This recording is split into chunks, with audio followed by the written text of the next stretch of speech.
কুড়িগ্রামের এক মহিলা রাত 3:30টার পরে আমার ফোন দিয়ে বলে, হ্যালো কে তুমি? সোহেল। আমি তখন বললাম না, আমি সোহেল নামে একটা হুজুর মানুষ। কয় ঢং করো না, রাত চলে গেলে আফসোস করবা। ও কি তাহাজ্জুদ পড়ার জন্য ডাকতেছে? রাগ করতেছেন মনে হয়। এজন্য অনেক যুবক আছে মোবাইলের পাগল। এই মোবাইল যুব সমাজকে নষ্ট করে দিল। সারা রাত মোবাইলে চ্যাটিং করে বান্ধবীর সাথে কথা বলে। কথা কর না কেন? এই মোবাইল সর্বনাশ করছে কি না? মোবাইলের ওজন কম, কিন্তু এইটা মোবাইল দিয়া পাপের ওজন বেশি। মোবাইলে প্রেম ভালোবাসা করে জীবন নষ্ট করে এরকম যুবক আছে না নাই? না, পাবনার ছেলেরা অবশ্য ভালো, এরা মোবাইলে গুনাহ করে না। কি এই মোবাইল সর্বনাশ করছে কিনা? দেশে মোবাইল আইছে, সিটি বন্ধ হইয়াছে, দিওয়ানা বানাইছে, পোলা মায়ার মনের কথা ভাসে বাতাসে। না থাকবো না। দেশে মোবাইল আইছে, সিটি বন্ধ হইয়াছে, দিওয়ানা বানাইছে, পোলা মায়ার মনের কথা ভাসে বাতাসে, পোলা মায়ার মনের কথা ভাসে বাতাসে। ও দেখো পোলা পানের মন বাদা ফেসবুকে এখন, ও দেখো পোলা পানের মন বাদা ফেসবুকে এখন, মোবাইলে চ্যাটিং কইরা কাটাই সারাক্ষণ। এই মোবাইল পাইয়া দেখো মদনের মাইয়া, এই মোবাইল পাইয়া দেখো মদনের মাইয়া কি কাণ্ড ঘটাইছে, স্বামী সংসার রাইখা নাকি পালাইয়া গেছে, সে যে স্বামী সংসার রাইখা নাকি পালাইয়া গেছে। দেশে মোবাইল আইছে, সিটি বন্ধ হইয়াছে, দিওয়ানা বানাইছে, পোলা মায়ার মনের কথা ভাসে বাতাসে। ও দেশে টিকটক আসিয়া সব গেল ভাসিয়া। কথা কয় না? মহিলা মানুষ রান্না করে ওটা টিকটক ভিডিও করে, মাছ করে তার টিকটক ভিডিও করে, স্বামীর সাথে যদি একটু গল্প করে তারও টিকটক ভিডিও করে। টিকটকের নিশা আছে না নাই? দেশে টিকটক আসিয়া সব গেল ভাসিয়া, সিদ্দিক সোরা নায়ক হইছে আইডি খুলিয়া। এই মোবাইলে হাই কি জাদু আছে ভাই, এই মোবাইলে হাই কি জাদু আছে ভাই, পোলা পান বুঝাছে, পড়ালেখা তুইলা রাখছে সপ্তম আকাশে, পড়ালেখা তুইলা রাখছে সপ্তম আকাশে। আল্লাহ যুবকদের হেদায়েত দান করুন, জোরে বলুন আমিন। আমার ভাইয়েরা লম্বা হবে, লম্বা করব না।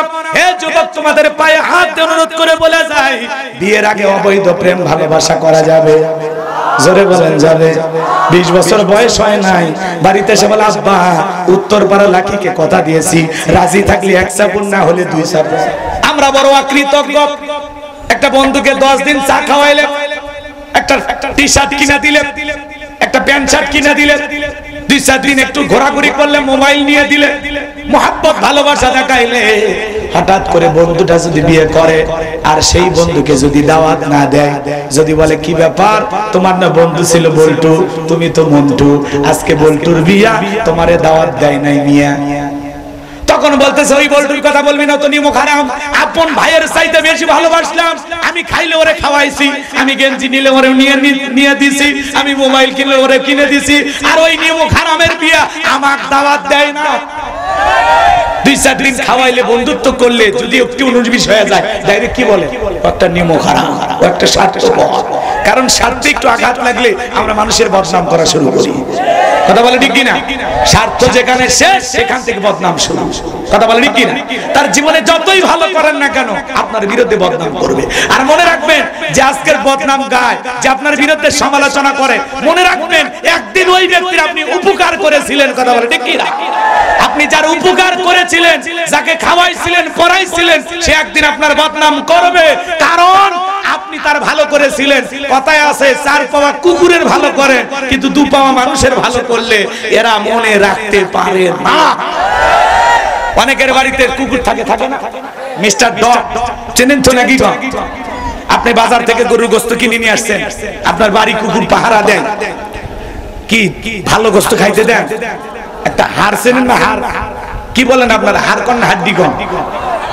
হাড় হাড্ডি সবই কম, মাশাআল্লাহ। ওই হাড্ডিটা দাঁতের পাশে নিয়ে চিবানোর চেষ্টা করলেন, খাওয়ার চেষ্টা করলেন, খাইতে পারলেন না। এ পাশে নিয়েও চেষ্টা করলেন, খাইতে পারলেন না। তখন ডাক দেন লালু। লালু তখন লেজ নাড়তে নাড়তে আপনার সামনে হাজির। তখন লালুর সামনে হাড্ডিটা ছুঁড়ে ফেলে দিয়ে বলেন খা ফি সাবিলিল্লাহ। লালু তখন বলে বস বুঝতে পারছি আপনি ফেল মারছেন, আপনি ফেল করলে তো আমি ফেল করবো না। এইবার ওই লালু এদিক খেয়াল করেন, ওই লালু শুকনো হাড় খেয়ে, রোদ নাই, বৃষ্টি নাই, ঝড় নাই, তুফান নাই, আপনার বাড়ি পাহারা দেয়, আপনার সাথে গাদ্দারি করে না। শুধু কি তাই, অপরিচিত লোক যদি আপনার বাড়িতে প্রবেশ করে ও তখন স্লোগান দেয় বাড়ি কই, কোন এলাকা থেকে আসছো, ভিতরে কার কাছে যাবা, পারমিশন আছে? কথা কয় না, ও ওর ভাষায় বুঝায়, কথা কয় ঠিক না। বাড়িতে থাকা লোকটা যখন ধমক দেয় লালু চুপ, তখন বলতেছে ভিতরে ঢোকো দেখতেছি ঘটনাটা কি। এইবার আগন্ত ব্যক্তি আর ওই বাড়ির মানুষ দুইজন মিলে গল্প করে, কুকুর লেজ নাড়ায় চতুর্দিক দিয়ে ঘোরে, একবার মালিকের চেহারার দিকে তাকায় আর একবার আগন্ত ব্যক্তির চেহারার দিকে তাকায়, আর মালিককে ইশারায় দিয়া বলতে চায়, একবার শুধু বলে লোকটারে চেনেন না, এমন কামড় মারলো কয়েকটা ইনজেকশন দেয়া লাগে। কিন্তু বাড়ির লোকটা যখন ধমক দেয় লাগে ডিস্টার্ব করিস না, যা যা সরে যা, তখন বলতেছে ও আপনার পরিচিত লোক, আগে বলবেন খামাখাই ডিউটিটা করলাম। কথা কি বুঝতে পারছেন? যদি উদাহরণ দিয়ে বললাম বাজান মন খারাপ করবেন না, একটা কুকুর শুকনো হাড়কে মনিবের বাড়ি পাহারা দেয়, রোদ বৃষ্টি ঝড় তুফানে তার বাড়িটা পাহারা দেয়, মালিকের সাথে কখনো গাদ্দারি করে না। কিন্তু আশরাফুল মাখলুকাত আমরা, আল্লাহর ভিআইপি সৃষ্টি, আল্লাহ বলেন কুনতুম খায়রা উম্মাতিন উখরিজাত লিন-নাস, তোমাদেরকে উত্তম জাতি বানাইলাম, ভিআইপি বানাইলাম, ওয়ালাকাদ কাররামনা বানি আদম, সম্মান মর্যাদার দিক দিয়ে তোমাদেরকে শ্রেষ্ঠ বানাইলাম। আমি আল্লাহ তোমাদেরকে সৃষ্টি করেছি কেবলমাত্র শুধুমাত্র আমি আল্লাহর গোলামি করার জন্য। ওয়া মা খালাকতুল জিন্না ওয়াল ইনসা ইল্লা লিয়াবুদুন, আমি মানব জাতি আর জিন জাতিকে সৃষ্টি করেছি কেবলমাত্র শুধুমাত্র একমাত্র আমি আল্লাহর দাসত্ব আর গোলামি করার জন্য। বলেন আল্লাহু আকবার। এত সুন্দর করে নিপুণ ভাবে আপনাকে আমাকে সৃষ্টি করেছেন কে? আল্লাহ চারটা কসম কাইটা বান্দাকে বলতেছে লাকাদ খালাকনাল ইনসানা ফি আহসানি তাকওয়িম, বান্দারে নিখুঁত ভাবে নির্ভেজাল ভাবে তোরে সুন্দর করে আমি আল্লাহ সৃষ্টি করেছি। এত সুন্দর আকৃতি দিয়া সৃষ্টি করেছেন কে? হাতের জায়গায় হাত, কথা কয় না, পায়ের জায়গায় পা, চোখের জায়গায় চোখ, নাকের জায়গায় নাক, এত সুন্দর করে নিপুণ কারিগর যে আল্লাহ তাআলা সৃষ্টি করলেন। এই হাতের ভিতরে 5টা আঙ্গুল দিয়েছেন, কথা কয় না কেন? গরু খাবার খাই মাথা নিচের দিকে নামানো লাগে, হাঁস মুরগি গরু ছাগল খাবার খাই মাথা নিচের দিকে নামাইতে হয়। কিন্তু আপনি আমি আশরাফুল মাখলুকা, আল্লাহ বলে গোলাম এমন ডিজিটাল 2টা হাত দিলাম আর কাটা চামচের মতো লোকগুলো দিলাম, কথা কয় না কেন? হাতটা যদি আল্লাহ বাঁশের মতো সোজা করে দিত, গিটাই গিটাই ভাত যদি না দিত, কেমনে খাবার খাইতে? এভাবে সোজা করে এভাবে তুলে খাইতেন, খাওয়া সম্ভব হইতো? কি সুন্দর একটা হাত দিয়েছে, কি সুন্দর করে তুলি আর খাই, খাইতে কোনো কষ্ট হয় না, জয়েন্টে জয়েন্টে ভাঁজ দিয়েছেন, কি সুন্দর, যেমনি ইচ্ছা তেমনি ঘুরানো যায়, বৈশাও খাওয়া যায়, বেড়ে থেকেও খাওয়া যায়, বৈশা খাওয়া আদবি, বেড়ে থেকে খাওয়া বেয়াদবি, কথাকে বোঝা যায়। ডান হাতে খাওয়া সভ্যতা আর বাম হাতে খাওয়া অভদ্রতা, কথা কয় না। বাম হাতে চা খাই 9টার দিকে উইটা ঘুম থেকে, মনে হয় ভদ্রলোক। এটা যদি ভদ্রলোক হয় যে ফজরের আজান শুনে মসজিদে গিয়ে আল্লাহকে সিজদা দিয়েছে, এটা হলো অরিজিনাল ভদ্রলোক। আর ঘুম থেকে 9টার দিকে উইটা ব্রাশ না কইরা, মুখটা না ধুইয়া, লেলপা সহ, মুখে লালা থাকে না, ওইটা সহ চা মাইরা দিতেছে সকাল 9টায়, উনি নাকি ভদ্রলোক। ওটা সিনেমার মতো ভদ্রলোক হতে পারে, সত্যিকারের ভদ্রলোক তারা ফজরে মসজিদে জামাতে গিয়ে নামাজ পড়ে যারা। ভালো করে বোঝার চেষ্টা করবেন বাজান, গভীর মনোযোগ দিয়ে শুনবেন। আল্লাহ তাআলা হাত কি সুন্দর বাঁকা করে দিলেন, কথা কন না কেন? নাকটা যদি এই জায়গায় না দিয়া পিঠের মাঝখানে লাগায় দিত কেমন হইতো? খাবারের কোনো প্লেট বা কোনো খাদ্য গ্রহণ করার আগে ওইটা পিছন দিকে নেওয়া লাগতো, নাক মামু চেক করে দেখতো খাবারটা খামু নাকি ফেলে দিব, খাবারে ভেজাল আছে কিনা। নাকটা হলো কি, আপনি যখন বিদেশে যাবেন বর্ডার ক্রস করার সময় ইমিগ্রেশনের পুলিশ আছে না, এই নাকটা হলো তাই। আপনার খাবারটা ভালো না মন্দ, এটা গন্ধযুক্ত, ভেজাল মুক্ত কি? এই নাকটা আপনাকে প্রথমে বলে দেয়। খাবারে যে দুর্গন্ধ ছড়ায় আপনি কি দিয়ে টের পান? কথা কয় না। আল্লাহ তাআলা এই নাকটা পিঠের মাঝখানে লাগায়া দিলে কি দেহের সৌন্দর্য বাড়তো? চোখের জায়গায় চোখ। আল্লাহ তাআলা এই চোখ দুটো যদি কপালে দিত, দুইটা কপালে ফুটবল খেলতে যা মাথা যদি হিট নিতেন, দুইটা চোখ ডিম পোষায় যেত। কথা কোন ঠিক কিনা? যে আল্লাহ নিপুণ ভাবে এত সুন্দর করে আপনাকে আমাকে সৃষ্টি করলেন, সেই সৃষ্টিকর্তার গোলামি করার দরকার আছে না? অনেক কথা বলবো না, সংক্ষিপ্ত কথাই বুঝে নেবেন আমার ভাইয়েরা। তাহলে সব সময় আমরা শুকরিয়া আদায় করব কার? গোলামি করব কার? সুখে থেকে আর দুঃখে থাকি প্রশংসা হবে কার? জোরে বলেন কার? সকালে প্রশংসা করব কার? দুপুরে প্রশংসা করব কার? বিকেলে প্রশংসা করব কার? সন্ধ্যায় প্রশংসা করব কার? সিনেমা হলে প্রশংসা চলবে কার? মাশাআল্লাহ, চালাক আছে আমার ভাইয়েরা। গভীর মনোযোগ দিয়ে শুনবেন। আল্লাহ রাব্বুল আলামিন বলেন, ইন্নাল্লাযীনা ক্বালু রাব্বুনাল্লাহ, নিশ্চয়ই যারা বলে আমি তাদের রব। রূহের জগতে আল্লাহ রাব্বুল আলামিন আপনাকে আমাকে সৃষ্টি করার পরে প্রশ্ন করেছিলেন, আলাস্তু বিরাব্বিকুম, আমি কি তোমাদের রব নই? আমরা সেদিন সবাই রূহের জগতে জবাব দিয়ে বলেছিলাম, ক্বালু বালা, অবশ্যই আপনি আমাদের রব। এই পৃথিবীর জমিনে আসার পরে আল্লাহ রাব্বুল আলামিন সর্বপ্রথম যে ওহী নাজিল করলেন, ইকরা বিসমি রাব্বিকাল্লাযী খলাক, পড়ো তোমার রবের নামে যিনি তোমাদেরকে সৃষ্টি করেছেন। রবের জ্ঞান শিক্ষা পাওয়া যায় কোথায়? স্কুল, কলেজ নাকি মাদ্রাসায়? এজন্য সন্তানদেরকে মাদ্রাসায় পড়াবেন। কথা বলেন। সন্তানকে যদি মাদ্রাসায় পড়ান, সন্তান আপনার আদর্শবান হবে। এই জন্য আল্লাহ তাআলা যাদেরকে সন্তান দিয়েছেন মাদ্রাসায় পড়াবেন তো ইনশাআল্লাহ দেখবেন মাদ্রাসায় যারা পড়ে কি সুন্দর বৈশাখ পেশাব করে, কি সুন্দর আদব, কি সুন্দর ব্যবহার। বাড়িতে এসে মাকে সালাম দেয়, বাবাকে সালাম দেয়, মুরব্বি দেখলে সালাম দেয়, পাড়া প্রতিবেশীর সাথে ভালো ব্যবহার করে। কিন্তু একটা ছেলে দেখবেন স্কুলে পড়ে, ক্লাস 3-তে, ব্যাগটা পেছনে ঝুলে আছে, রাস্তার মাঝে দাঁড়িয়ে পেশাব করতেছে আর লিখতেছে। যদি জিজ্ঞাসা করা হয়, বাবা তুমি কোথায় পড়ো? কই প্রাইমারিতে। কোন ক্লাস? কই ক্লাস 3-তে। তো পেশাব করতেছো, লিখতেছো, ভদ্রতা কি তোমাকে শেখানো হয় না? তখন বলতেছে, হুজুর প্রাইমারি পেশাবখানায় যায় দেখি আমার সারিটাই দাঁড়িয়ে থেকে পেশাব করে। তার মানে যেমন দেখতেছে তেমন শিখতেছে। কথা বলে ঠিক কিনা? কলেজ, ইউনিভার্সিটি, বিশ্ববিদ্যালয়ের দিকে তাকায় দেখে মাঝে মাঝে ছাত্ররা শিক্ষককে পিটাইয়া কাপড় খুলে নেয়, কিন্তু মাদ্রাসার দিকে তাকায় দেখেন শিক্ষককে মারা তো দূরের কথা, আদবে বিনয়ের সহিত শিক্ষকের পায়ে ওযুর পানি ঢেলে দেয়। এজন্য সন্তানকে মাদ্রাসায় পড়ালে, আলেম বানাইলে, হাফেজ বানাইলে এই সন্তান কোনোদিন মা বাবাকে বৃদ্ধাশ্রমে পাঠাবে না। যদি সম্ভব হয় মা বাবার আলোচনার সামনে গিয়ে বলবো, কষ্ট হচ্ছে বুঝে আপনাদের। আমার ভাইয়েরা গভীর মনোযোগ দিয়ে শুনবেন। আমি যে কথা বলতে চাচ্ছিলাম, আল্লাহ রাব্বুল আলামিন প্রথম যে ওহী নাজিল করলেন, ইকরা বিসমি রাব্বিকাল্লাযী খলাক, পড়ো তোমার রবের নামে যিনি তোমাদেরকে সৃষ্টি করেছেন। এই আয়াতের ভিতরে রব শব্দ আছে না নাই? জীবনের পড়াতে পড়াতে যেই সূরাটা বেশি তিলাওয়াত করি, যেই সূরাটি তিলাওয়াত না করলে আপনার আমার সালাত হবে না।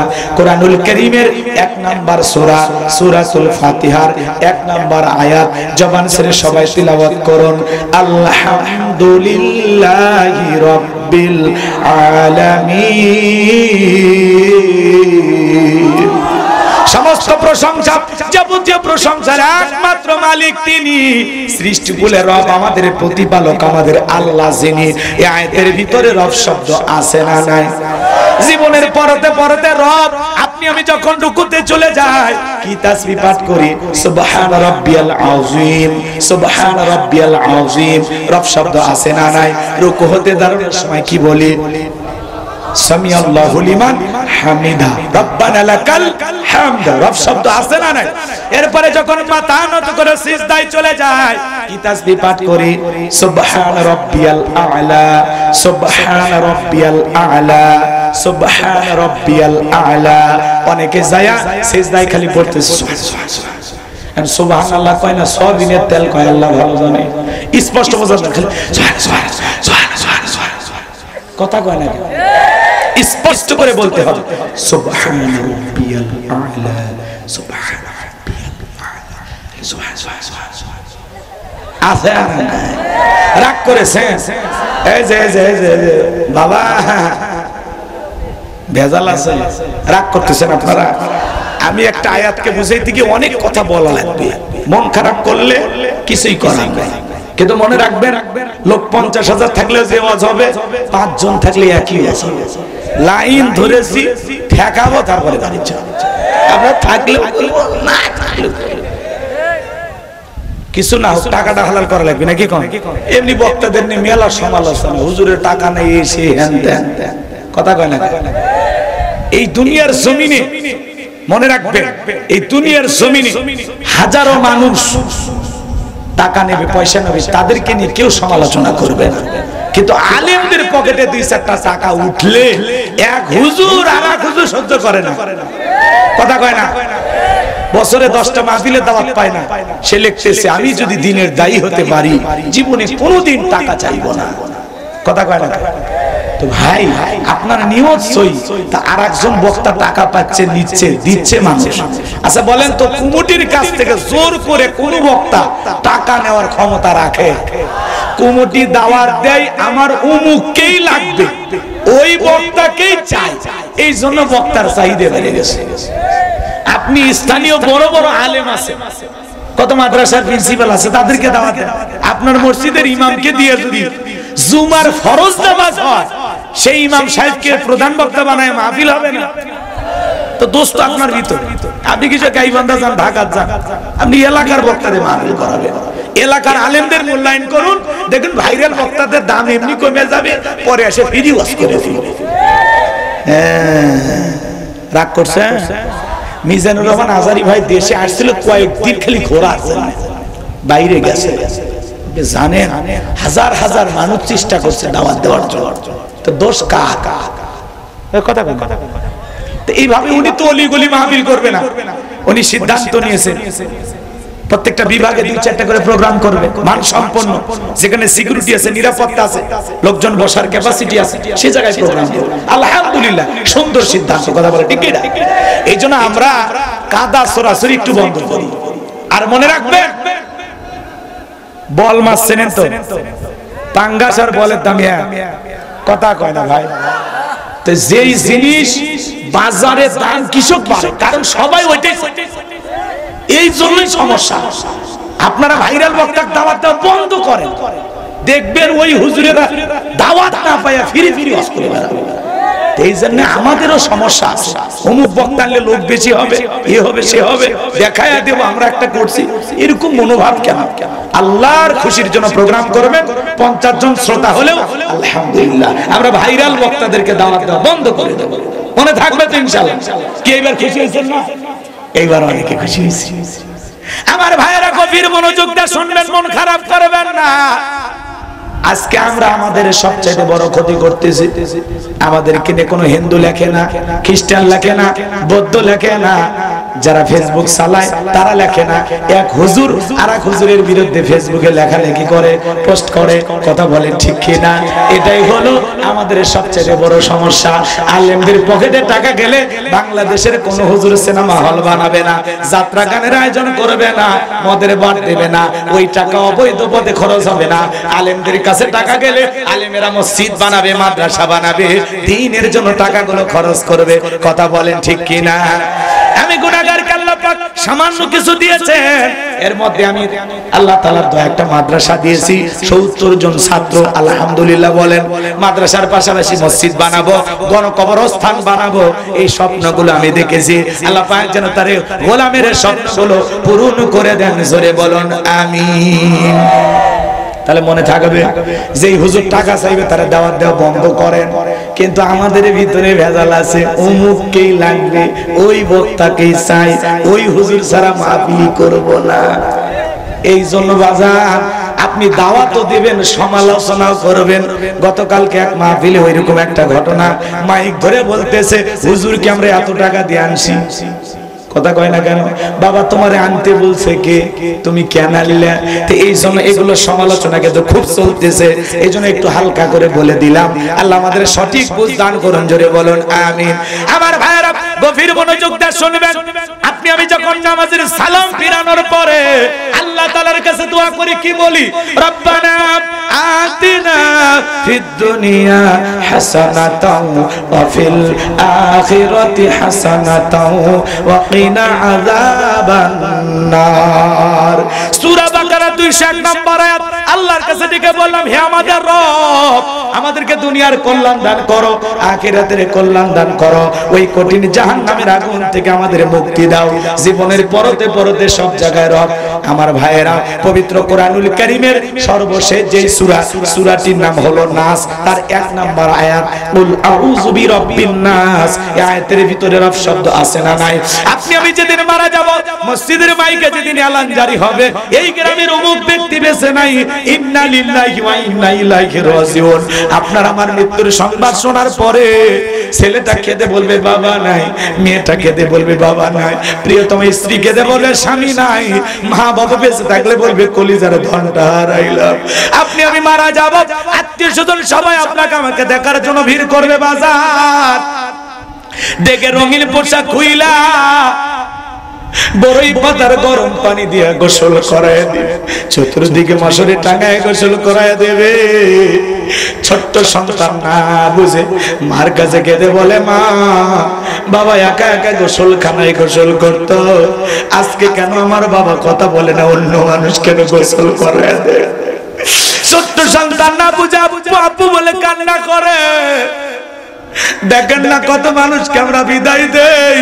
2-3 বছরের বাচ্চা, 2-3 বছরের বাচ্চাটা বাবার লাশের খাটিয়া ধইরা কান্না করে, বাবার গালে মুখে চুমা খায়, বাবার লাশটা ধাক্কায় বলে আব্বু ওঠো, আব্বু ওঠো, আব্বু ওঠো। বাবা নামের সেই পাখিটার ঘুম থেকে জাগ্রত হয় না। চোখের সামনে কবর আছে রে যুবক, হৃদয়ের কান পেতে গুনাহগারের কথাগুলো শুনে যাও। তুমি আমি যেদিন মারা যাব, বড়ই পাতার গরম পানি দিয়ে গোসল করায়া, আতর সুরমা লাগায়া, চকলেটের মতো মোড়ায়া, মসজিদের খাটিয়াতে তুইলা 4 জন বড় যাত্রী ধইরা সবাই নিয়ে যাও, অন্ধকার কবরে নামাবে। 3 জন মানুষ কবরে নামবে, একে একে সবাই কবর থেকে উঠে আসবে। এরপরে কবরে বাঁশের বিছানা বিছায়া দেবে বাজার। বাঁশগুলো বিছায়া দেওয়ার পরে তার উপরে যখন মাটি দেবে, আমার ভাইয়েরা, পুরো কবরটা হয়ে যাবে অন্ধকার, কোনো আলো বাতাস নাই। ডানে মাটি বামে মাটি, মাটির হবে বিছানা, উপরেতে বাঁশের ছাউনি, কবর নাম তার ঠিকানা। একদিন বাঁশগুলো নষ্ট হয়ে যাবে, কবরের মাটির সাথে দেহটা মিশে যাবে বাজার। কিসের বড়াই, কিসের অহংকার, কিসের মাতবরি? আপনি আমি কিছুই না, দুনিয়াটা ক্ষণিকের রে বাজান। আপনাকে আমাকে সবাইকে মৃত্যুর স্বাদ গ্রহণ করা লাগবে, অন্ধকার কবরে যেতে হবে। সবাই আমরা পরকালের যাত্রী, দুনিয়া চিরস্থায়ী থাকার জায়গা না।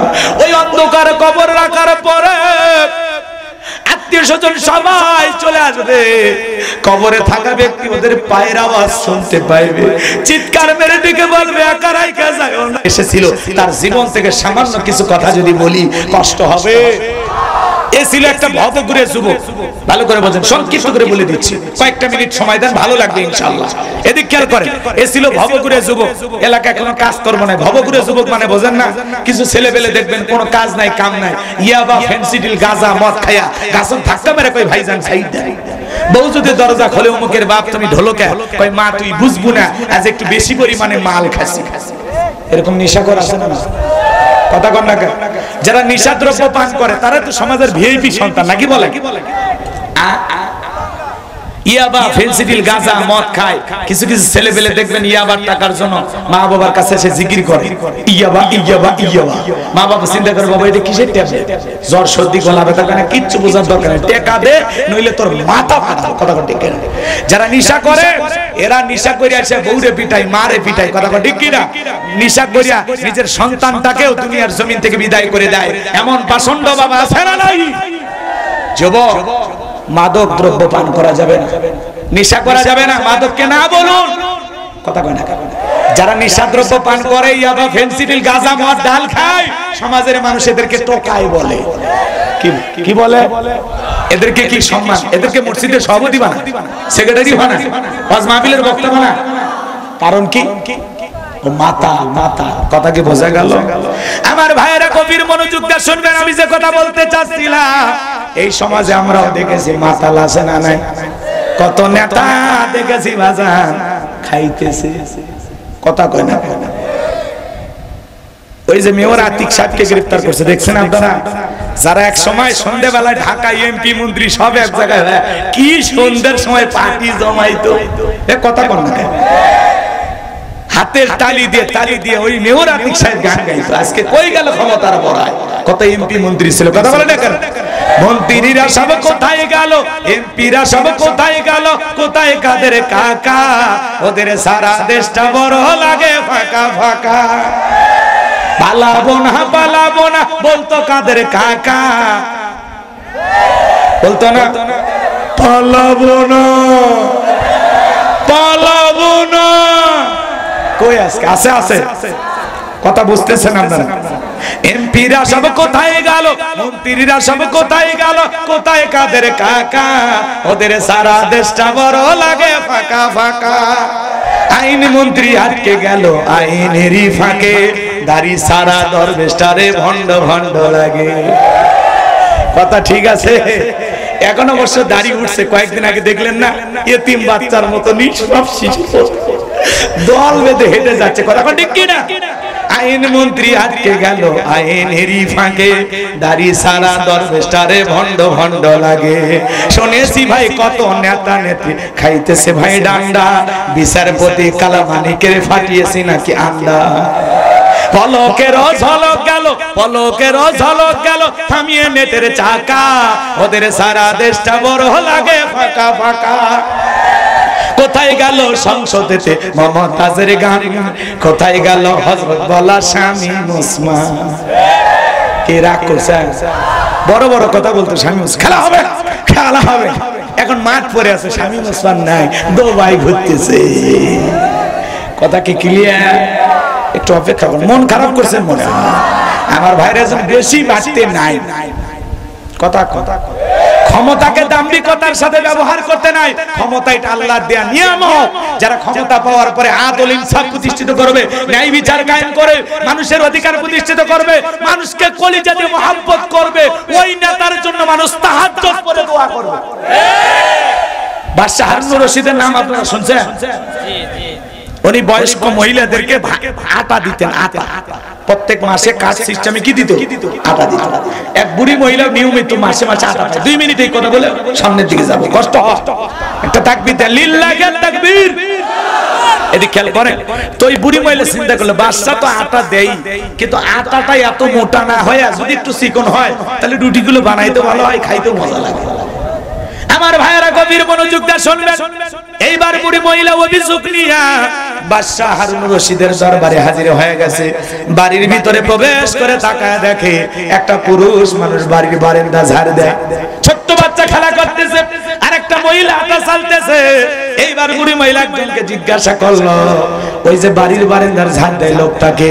বলে ওইটাই তো আমাদের বাদশাহ হারুনুর রশিদ। বুড়ি মহিলা অবাক হয়ে গেল, একটা বাদশা মানুষ, সে বাড়ির আগিনা ঘর দুয়ার ঝাড় দিচ্ছে, সুবহানাল্লাহ। তা আপনারা খালি ওয়াজ শুনেন, রাসূল যেই তরবারি দিয়ে যুদ্ধ করতেন, সেই তরবারি দিয়ে আম্মা জানদের তরকারি কেটে সহযোগিতা করতেন, সুবহানাল্লাহ। খালি ওয়াজ শুনে, জীবনে তরকারি কাটছিলেন, কথা কয় না। ঘর বাড়ি ঝাড় দিছিলেন, তো বইয়ের কাজে একটু সহযোগিতা করবেন, এতে স্বামী স্ত্রী ভালোবাসা বৃদ্ধি পাবে, কথা কয় না। বউকে চাকরানি মনে করবেন না, বউকে ভালোবাসা দিবেন, কথা ঠিক কি না? আর মা বোনদেরকে বলে যায়, স্বামীকে গোলামের মতো ব্যবহার করবেন না। যে স্বামী, এদিক খেয়াল করেন, যে স্ত্রী তার স্বামীকে গোলাম বানায় রাখতে চায়, স্বামীকে গোলাম বানাইলে সে একজন গোলামের বউ, কথা বলে ঠিক কি না? আর স্বামীকে মাথায় তুলে যদি রাজার মতো ব্যবহার করে, সে হবে রাজার রানী, কথা বলে ঠিক কি না? পাগলিরা বুঝে না, কথা কয়। একটু নির্বিষ হয়ে গেলে স্বামীর বিরুদ্ধে বদনাম, কত উল্টাপাল্টা কথা বলে, এরকম বউ আছে না? আপনারা অবশ্য পান নাই, কারণ আপনাদের বউ সব জান্নাত থেকে পালিয়ে আসছে, এসব রাবিয়া বসরি, কথা ঠিক কিনা? বদনাম করে কিনা মুখ খুলতেছেন না, কয় হুজুর নাম বললে চাকরি থাকবে, যেটুকু ভাত রান্না করে দেয় ওটুকু আর কিসমতে জুটবে, রাগ করতেছেন বুঝি? আমার ভাইয়ের স্ত্রীর সাথে ভালো ব্যবহার করবেন। আমি আপনাদের উদ্দেশ্যে বলে যেতে চাই, গভীর মনোযোগ দিয়ে শুনবেন। মাঝে মাঝে স্ত্রীর রান্না বান্নার কাজে সহযোগিতা করবেন। শুক্রবারের দিন যেদিন ফ্রি থাকবেন বাড়িতে, স্ত্রীকে বলবেন যত ময়লা আবর্জনা কাপড় আছে দাও, সব ধুয়ে পরিষ্কার করে দেব। মাঝে মাঝে এইভাবে বলবেন, দেখবেন আপনার বউ যদি সত্যি আপনাকে ভালোবাসে, এই কথা শোনার পরে বলবে শেফালির বাপ তুমি বলেছো, এতে আমি খুশি হয়েছি, আমার দেহ সুস্থ থাকতে তোমাকে কাপড় ধোয়া লাগবে না।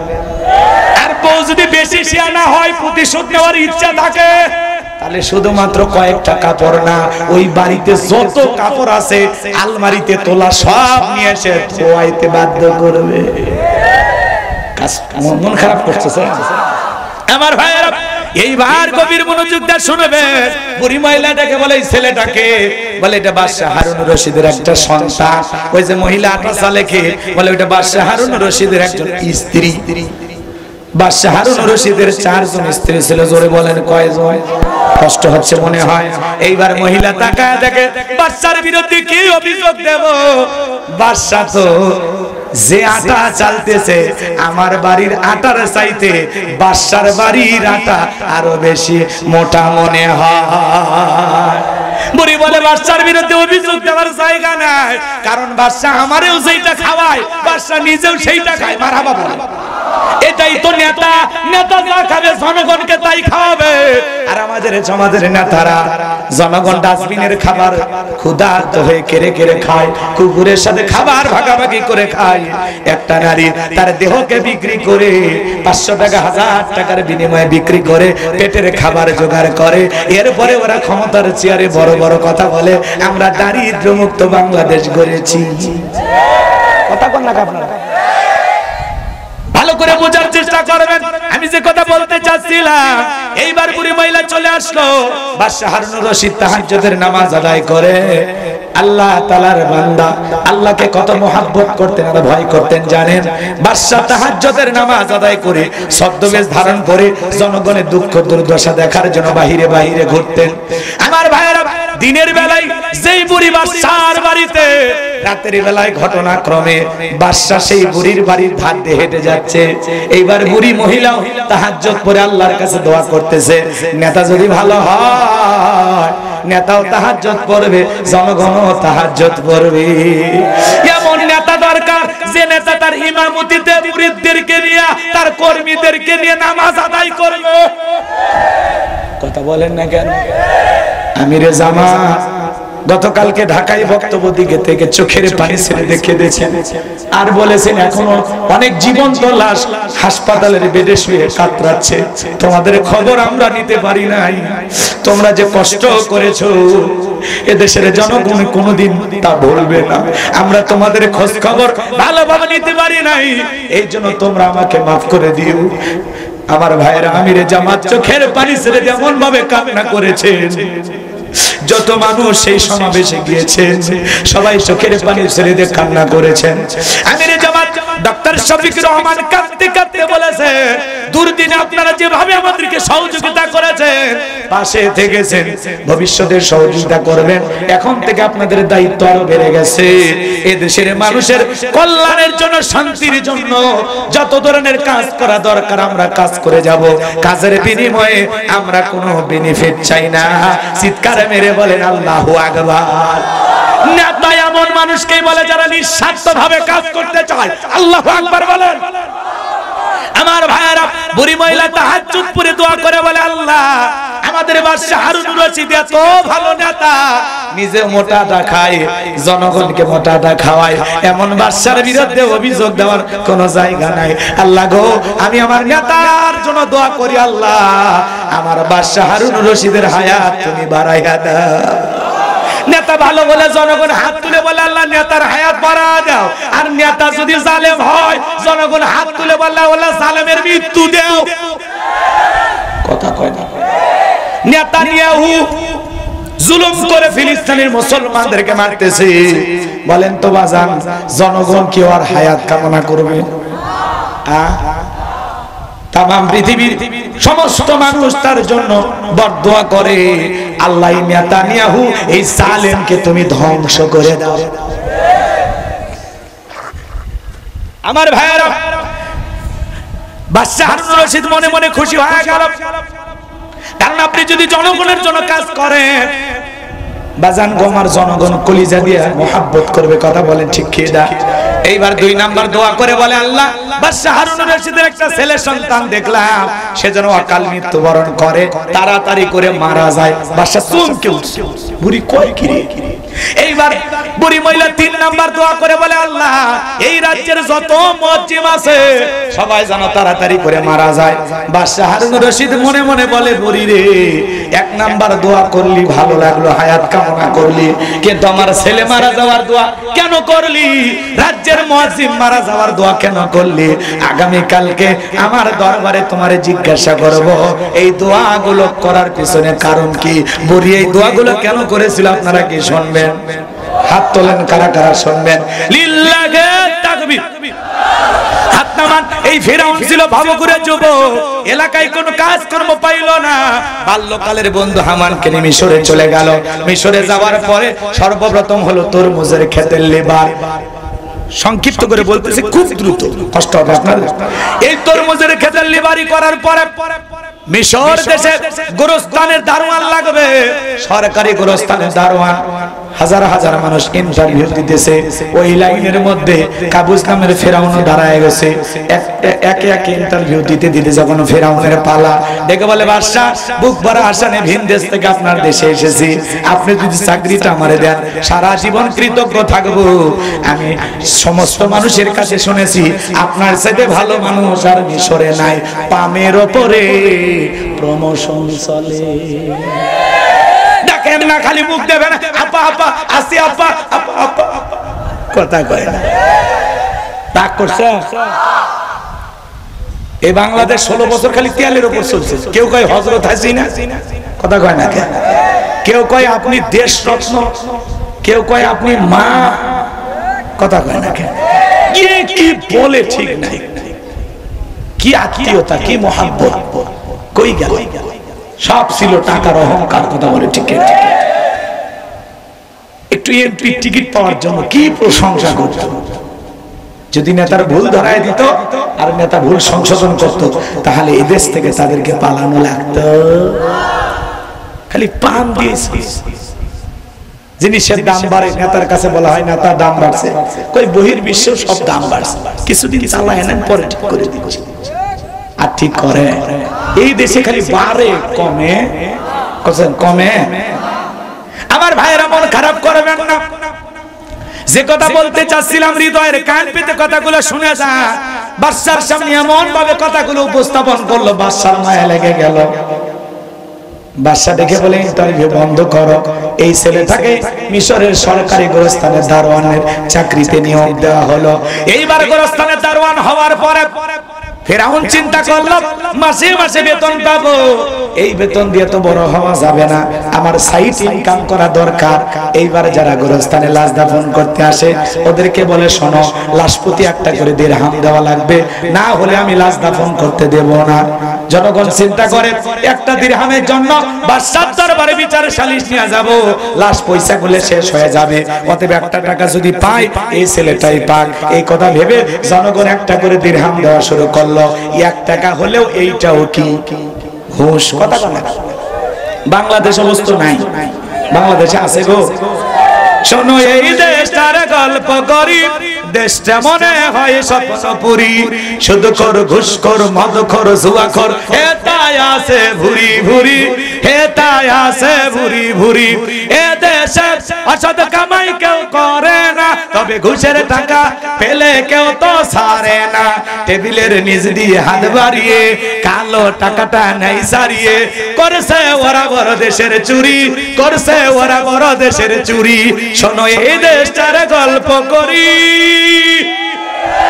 একটা ছেলে চাকরির জন্য 10 লাখ 15 লাখ 20 লাখ টাকা ঘুষ উপরওয়ালা দেওয়া লাগে। উপরওয়ালা বলতে কি ফেরেশতা এসে নিয়ে যায়? চাকরি ঘুষ ছাড়া হয় না। কষ্ট হচ্ছে, এমন পরিবেশ আমাদের দেশে এখনো চলে, কথা কয় না। এর পরিবর্তন আসার দরকার আছে না নাই? আসবে ইনশাআল্লাহ। আমার ভাইরা, আমি যে কথা বলতে চাচ্ছিলাম, গভীর মনোযোগ। জনগণ একটা করে দিরহাম দিতে বাধ্য হয়ে গেল। আল্লাহর খেলা বোঝা বড় দায়। আল্লাহ ওই জামানা একটা মহামারী দিল, যে মহামারীর নাম হলো ডায়রিয়া, কলেরা। কথাকে বোঝেন? 2020 সালে আল্লাহ তাআলা আমাদের দেশে তাম পৃথিবীর মানুষকে একটা মহামারী দিয়েছিল। ওই দেশের নাম, ওই মহামারীর নাম হলো কি? ধরো না, ছুঁয়ো না, নাম হলো করোনা। কথা কয় না কেন? মায়ের করোনা হয়েছে, মাকে বস্তাবন্দি করে জঙ্গলে ফেলা আসছে। বাবা করোনা রোগে আক্রান্ত হয়ে হাসপাতালে মারা গেছে। বাবার লাশটা দেখতেও যায়নি। বাবার সম্পত্তি ভালো লাগে, কিন্তু করোনায় মারা গেলে বাবাকে ভালো লাগে না। বাবার সম্পদের মহব্বত ছিল, কিন্তু মৃত বাবাকে দেখতেও যায়নি। এমনকি বাবার কবরে এক ফোঁটা মাটিও দেয়নি, এক মুঠো মাটিও দিতে চায়নি। আমার সন্তান আসারা যায়। বন্ধুর করোনা হয়েছে, আরেক বন্ধু দেখতে যায় না। ভাইয়ের করোনা হয়েছে, আরেক ভাই দেখতে যায় না। স্বামীর করোনা হয়েছে, স্ত্রীর কাছে যায় না। স্ত্রী করোনা হয়েছে, স্বামীর কাছে যায় না। এমন দিন যায়নি? স্বামী আলাদা রুমে করোনা রোগী, স্ত্রী খাবারের প্লেট টেলে দিয়া, লম্বা একটা বাঁশের লাঠি দিয়া আস্তে করে খাবারের প্লেটটা দরজা দিয়া, কথা কয় না, ওই বাঁশের লাঠি দিয়ে ঠেলা দিয়ে ঘরের ভিতরে ঢুকে দিয়েছে। কথা কয় ঠিক কি না?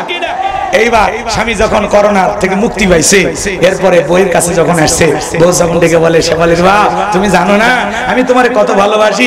তাহাজ্জুদ করে পরে দোয়া করেছে, আল্লাহ আমার হায়াত নিয়ে আমার স্বামী বাঁচায়া দাও, আমার স্বামীর করোনা ভালো করে দাও।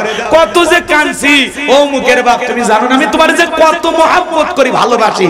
স্বামী তখন মনে মনে ভাবে, আরে পাগলি তুই তো জানিস না, তোর এক নজর দেখার জন্য ছটফট করছিলাম, মনে হয় এই বুঝি দরজা খুলে আমার সাথে একটু দেখা করবি, দুইটা কথা বলবি। মোবাইলে তোর ছবি দেখে কান্না করেছিলাম। তুই যে আমার কত ভালোবাসিস, আমি সেটা রোগী থাকা অবস্থায়, অসুস্থ থাকা অবস্থায় টের পাইছি। আমারে তুই বাঁশ দিয়া খাওয়াইছিস। কথা কন ঠিক কি না? এই জন্য ভাই, স্বার্থের দুনিয়া, কেউ কারো আপন নয়। কথা বলে ঠিক কি না? কার জন্য এত পাগল পারা হয় দুনিয়াতে? পয়সা করে জমাইতেছেন, মরে গেলে কেউ আপনাকে স্মরণ করবে না, আত্মীয় স্বজন সবাই ভুলে যাবে। কথা বলে ঠিক কি না? জীবিত আছেন যতক্ষণ মায়া কান্না মহব্বত ভালোবাসা আছে তখন কম, যখনই মারা যাবেন আপনার নাম লাশ হবে, আপনাকে সবাই ভুলে যাবে। কথা বলে ঠিক কি না? আমার ভাইয়েরা গভীর মনোযোগ দিয়ে শুনবেন। এইবার মানুষ হাজার হাজার মারা যায়, আর গোরস্থানে দারওয়ান ফিরাউনের পকেটে টাকা হয়। টাকা হইতে হইতে এত টাকার মালিক হয়ে গেল, টাকা রাখার জায়গা নাই। বাদশার দরবারে চলে আসছে, বাদশা আমার কাছে কিছু টাকা পয়সা আছে, এলাকায় যারা খাজনা দিতে পারে না, গরিব মানুষ খাইতে পারে না, আমি একটু টাকা দিয়া সহযোগিতা করব। বাদশা ডেকে বলে, বাবা এত ভালো উদ্যোগ, তোমার মতো ছেলে ঘরে ঘরে জন্ম নেওয়া দরকার। ঠিক আছে তুমি টাকা নিয়ে আসো, আমি ঢোল পিঠে খবর পৌঁছায় দিলাম। রাজ্যের যত গরিব মানুষ আছো, যাদের খাজনা বাকি আছে, বাদশার দরবারে চলে আসো, গোরস্থানের দারোয়ান তোমাদের খাজনা পরিশোধ করে দেবে। এইবার হাজার হাজার মানুষের খাজনা পরিশোধ করে দিল, গরিব দুঃখী মানুষকে টাকা দিয়ে সহযোগিতা করলো। আপনারাই বলেন তো বাজান, টাকা কি ফিরাউনের বাপের না জনগণের? খালি সিস্টেমে দিতে, কথা বোঝেন না?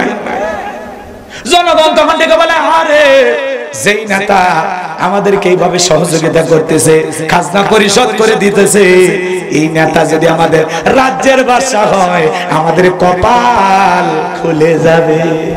নির্বাচনের আগে একটু জনসেবামূলক কাজ করে নেতা আছে না নাই?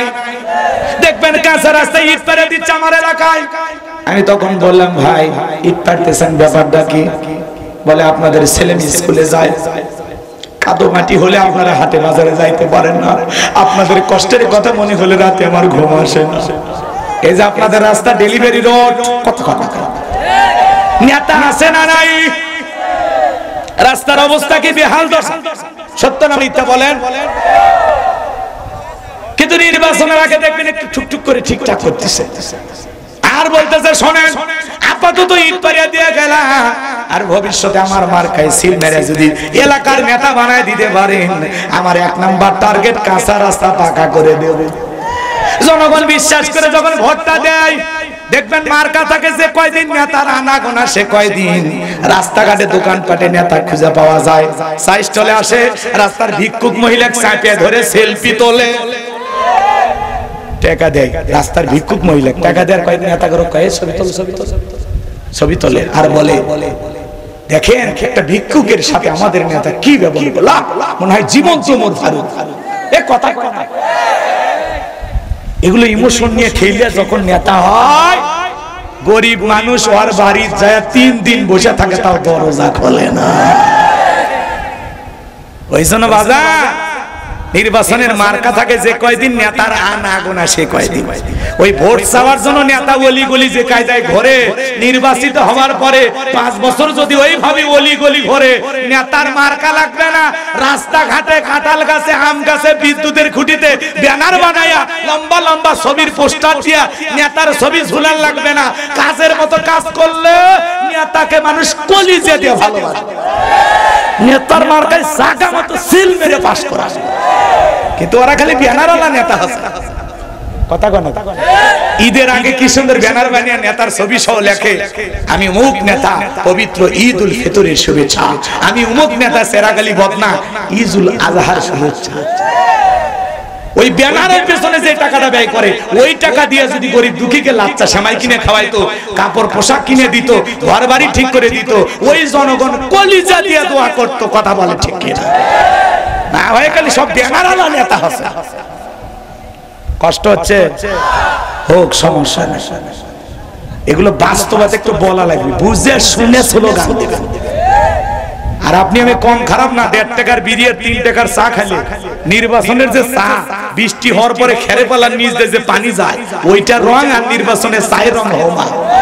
সেই চা খায়ের কি স্লোগান, বল্টু ভাইয়ের চরিত্র ফুলের মতো পবিত্র, নামাজ মনে একত্ব, গাঁজা খাই 5 ওয়াক্ত, ঘুমচুরিতে বাঁকা ভক্ত, শয়তানের 1 নাম্বার ভক্ত, হুজুরদের জন্য খুবই শক্ত, সুশে খাই গরিবের রক্ত। নির্বাচনের ব্যানারে লেখা দেখবেন, লেখা আছে গরিবের বন্ধু। ভোট দিয়ে দেখেন গরিবের কয় নাম্বার শত্রু। একটা বয়স্ক ভাতার কাঠ দিবের গেলেও একটা রাস্তার মাটি কাটার কাঠ, চালের একটা কাঠ, সেগুলো নিতে গেলেও নেতাকে টাকা দেয়, ম্যানেজ করা লাগে। এই দোষ নেতার দেব না, এই দোষ জনগণের।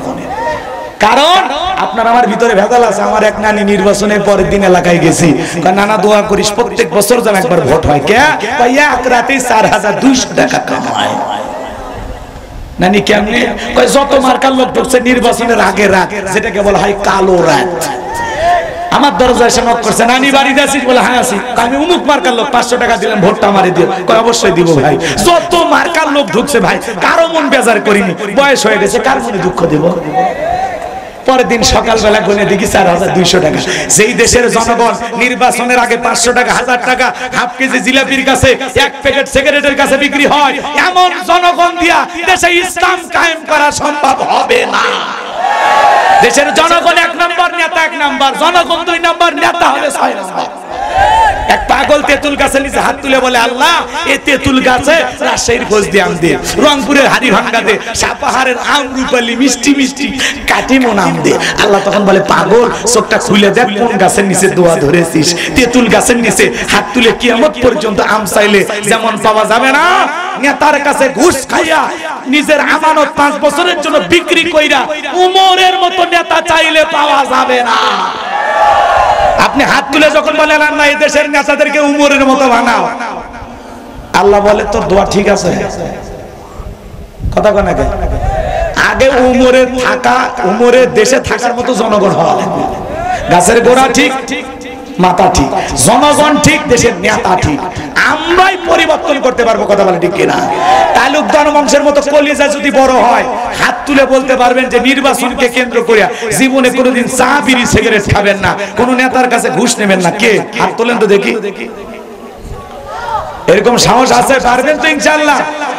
হ্যাঁ, আল্লাহ দেখতেছে। এই জন্য আমার ভোট আমি দেব, এই স্লোগান দেয়া যাবে, যাকে খুশি তাকে দেব, এটা বলা যাবে। আমার ভোট আমি দেব সৎ, যোগ্য, আল্লাহওয়ালা, আমানতদার সেই নেতাকে দেখে দেব। যেই নেতাকে দিলে ন্যায় বিচার কায়েম হবে, যেই নেতাকে দিলে, যেই নেতা রাস্তার বরাদ্দের টাকা মেরে খাবে না। তাছাড়া ওরা রাস্তার খোয়া মেরে খায়, পিস মেরে খায়, ব্রিজে ঢুকানোর কথা ঢুকে দিবে বাঁশ। দেখেন না কত ব্রিজ উদ্বোধন করার আগে রুকুত চলে যায়। এই জন্য সমাজ পরিবর্তন করতে হলে জনগণকে আগে সচেতন হওয়া লাগবে। আমরাই পারি নতুন বাংলাদেশ করতে। কথা বলেন ঠিক কিনা? এজন্য বুকা শোকা থাকার আর কোনো সুযোগ নাই। ভালো মনে হবে ভোট দেবেন, খারাপ মনে হবে এক পাকাবেন না, যেই দলের নেতা হোক। আমরা আগামীতে সৎ নেতৃত্ব দেখতে চাই, আমানতদার নেতাকে চাই, নামাজিকে চাই, আল্লাহওয়ালাকে চাই। কথা বলে ঠিক কিনা?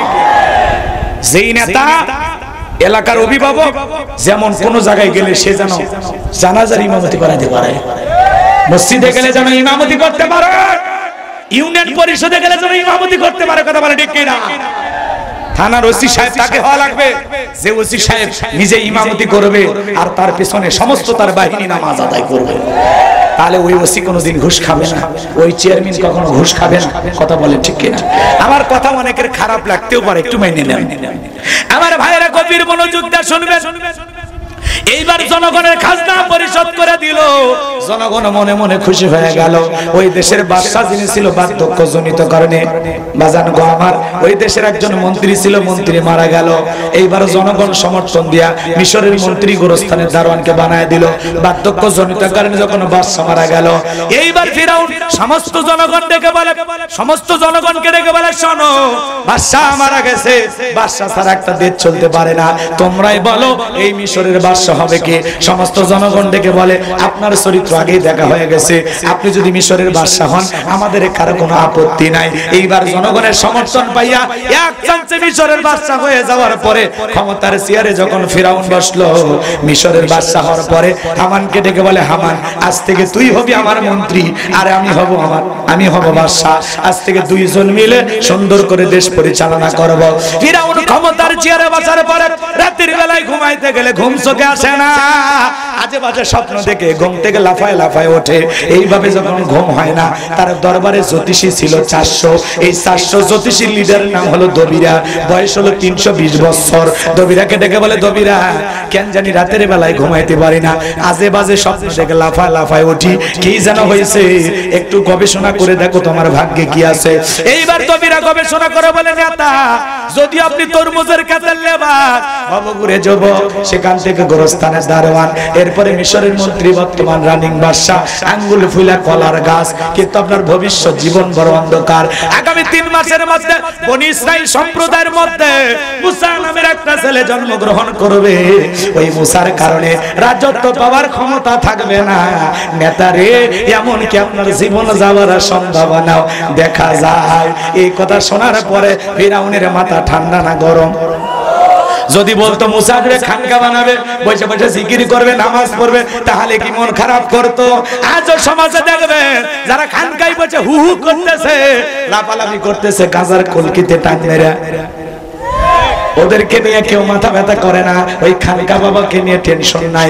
কিন্তু যারা আল্লাহর জমিনে আল্লাহর কোরআনের আইন চালু করতে চায়, হক কথা বলে, তাদেরকে টার্গেট করে জেলখানায় ঢোকানো হতো। এ বাজার গো আমার, গভীর মনোযোগ দিয়ে শুনবেন। এইবার ফিরাউনের এই টেনশন বাইরে গেল, কিভাবে ঠেকানো যায়, কিভাবে ঠেকানো যায়, মুসার আগমন কিভাবে ঠেকানো যায়।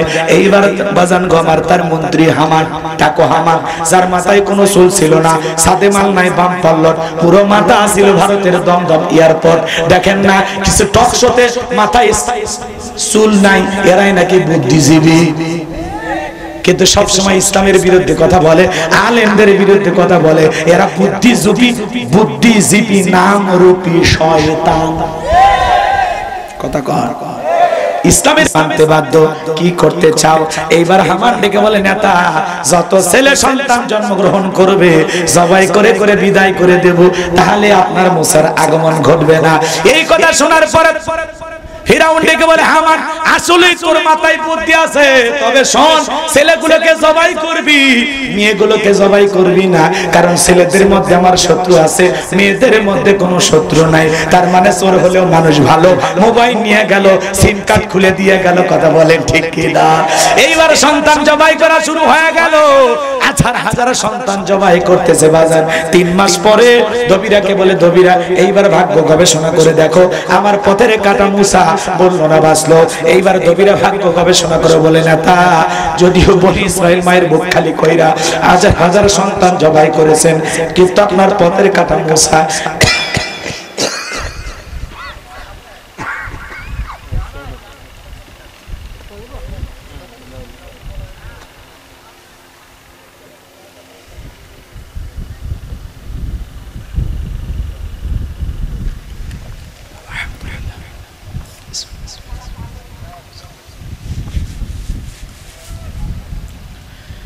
এইবার দবিরা ডেকে বলে, নেতা, যদিও হাজার হাজার সন্তান জবাই করে দুনিয়ার জমিন থেকে বিদায় করে দিয়েছেন, কিন্তু আপনার পথের কাটা মুসা এখনো মরে নাই, মায়ের কোলে জীবিত আছে, সুস্থ আছে, কিন্তু কোথায় আছে, কোন বাড়িতে আছে এই খবর বলার ক্ষমতা আমার নাই।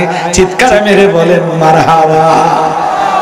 আমার ভাইরা, এইবার ফিরাউন রাগান্বিত হয়ে প্রশাসনের দায়িত্বশীল যারা আছে সেনাবাহিনীকে ডেকে বলে, শোনো, এলাকায় তল্লাশি চালাও, ঘরে ঘরে অভিযান চালাও, যে জায়গায় মুসারে পাইবা ধরবার জবাই করবে, যাও, বেতন কি আমনে বাড়ায় দিছি, যা বলবো তাই করবা। এই জন্য হইয়া রিগরে বোঝে না প্রমোশন কি আমনে দেয়। হাউন আঙ্কেল কই গেল, চেহারা আর দেখা যায় না। টিভি অফিসটাকে আস্থার জায়গা, ভাতের হোটেল, নায়িকা গেলেও খাওয়াই, হিরো আলম গেলে খাওয়াই, ছাত্রদেরকে ধরে নিয়ে যায় খাওয়াই, হুজুর কেউ পিটাইয়া খাওয়াই, বিএনপির নেতাকে ধরেও খাওয়ায়, কিন্তু এই মানুষটা নাই, ভাতের হোটেলটা বন্ধ। এখন বাবুর্চি যারা ছিল তারা গেল কোথায়? রাগ করছেন আপনারা? হাই রে হাই রে, কি খেলা দেখাইলো মানুষকে, খালি মনে পড়ে। আর এখন মনে হয় কি এগুলো সব লোক দেখানো কথা, ঠিক না? আমার ভাইয়েরা, মন খারাপ করবেন না, গভীর মনোযোগ দিয়ে শুনবেন যে কথা আমি গুনাহগার বলতে চাচ্ছিলাম। এইবার ভাইয়েরা আমার, হৃদয়ের কান পেতে শোনেন। চতুর্দিক দিয়ে সেনাবাহিনী ছড়িয়ে পড়লো, ঘরে ঘরে তল্লাশি চালাইলো। একদল সেনাবাহিনী মুসা নবীর বাড়ির দিকে রওনা করেছে। মুসা নবীর বড় বোন, তার নাম মারিয়াম, ডেকে বলে, মা, ওই যে ফিরাউনের সেনাবাহিনী দেখা যায়, মা, আর বুঝি ভাইকে বাঁচানো গেল না? ভাইকে তুমি কই লুকিয়ে রাখবা? এইবার মুসা নবীর মা সন্তানকে নিয়ে দিক সেদিক দৌড়ায়। কে যেন ইলহামের মাধ্যমে গায়বী আওয়াজ দেয়, বলে, মুসার মা, তোমার ছেলেটাকে চুলার ভিতরে ফেলাইয়া দাও, কথা দিলাম গো, তোমার ছেলেকে তোমার কোলে ফেরাইয়া দেব। মুসা নবীর মাথায় করলেন। এইবার ফিরাউনের সেনাবাহিনী, ক্যাডার মাস্তান, প্রশাসন যারা ছিল, প্রত্যেকটা ঘর তল্লাশি করলেন, বাড়ির জিনিসপত্র তছনছ করে ফেলে দিলেন। তল্লাশি চালায়া ওরা যখন চলে গেল, সন্তানকে পাইল না। মুসা নবীর বাবা চোখের পানি ছেড়ে দিয়া বলে, মুসার মা, জালেমদের ভয়ে ছেলেটাকে চুলার ভিতরে ফেলায় দিলাম, আমার মনে হয় আমার মুসা পুরে কয়লা হয়ে গেছে। ওরা যদি জবাই করতে ছেলের লাশটা বুকে জড়ায়া কান্না করতে পারতাম। বলেন তো বাজার, সন্তানের জন্য মা বাবার অন্তরে দয়া মায়া কম না বেশি? যুবক রে, মুসা নবীর মা বাবার অন্তরে যেমন দয়া মায়া আছে, তোমার আমার মা বাবার অন্তরেও তেমনি দয়া মায়া আছে। একটা মার ছোট্ট শব্দ, দুনিয়ার সব মহব্বত ভালোবাসা যেন ওই একটা নামের ভিতরে।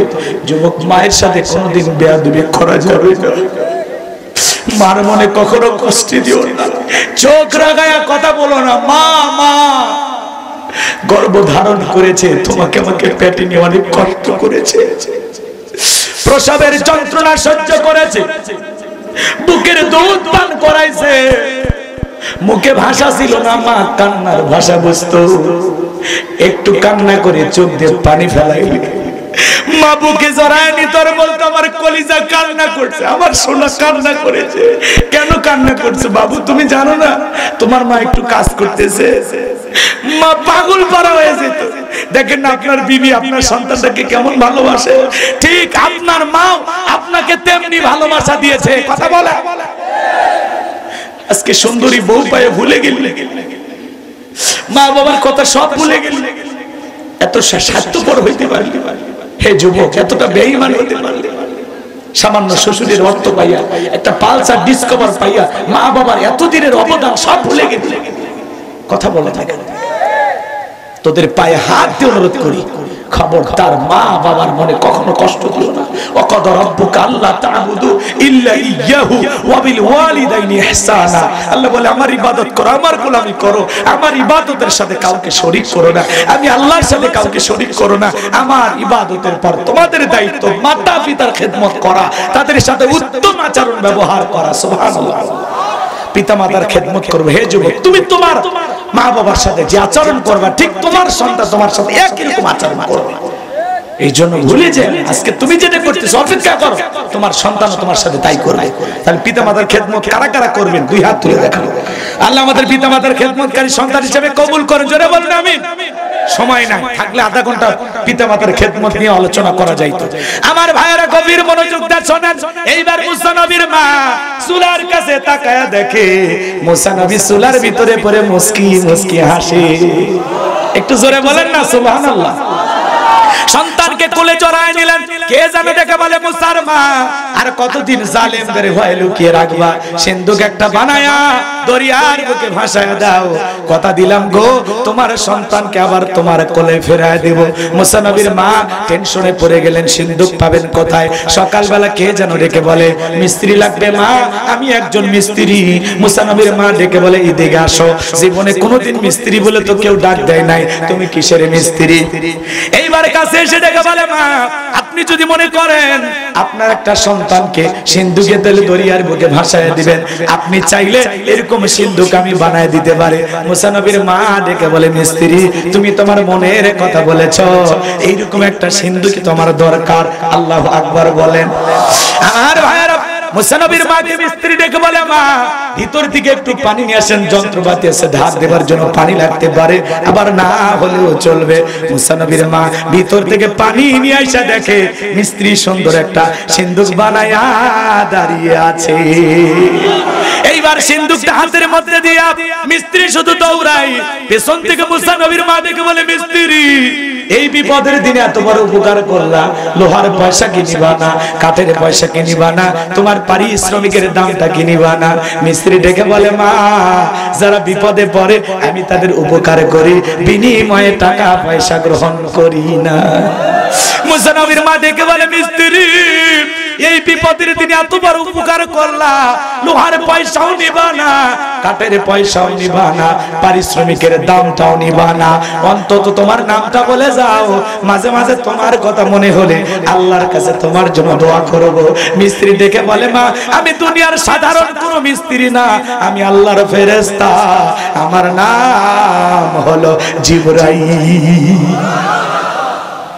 এইবার মুসা নবীকে সিন্ধুকের ভিতরে তুলে দরিয়ার বুকে ভাসায়া দিলে, আর মেয়ে মারিয়ামকে বলে মা, সিন্ধুক ভাসতে ভাসতে কই যায় খবর নিয়ে আসবে। বলবো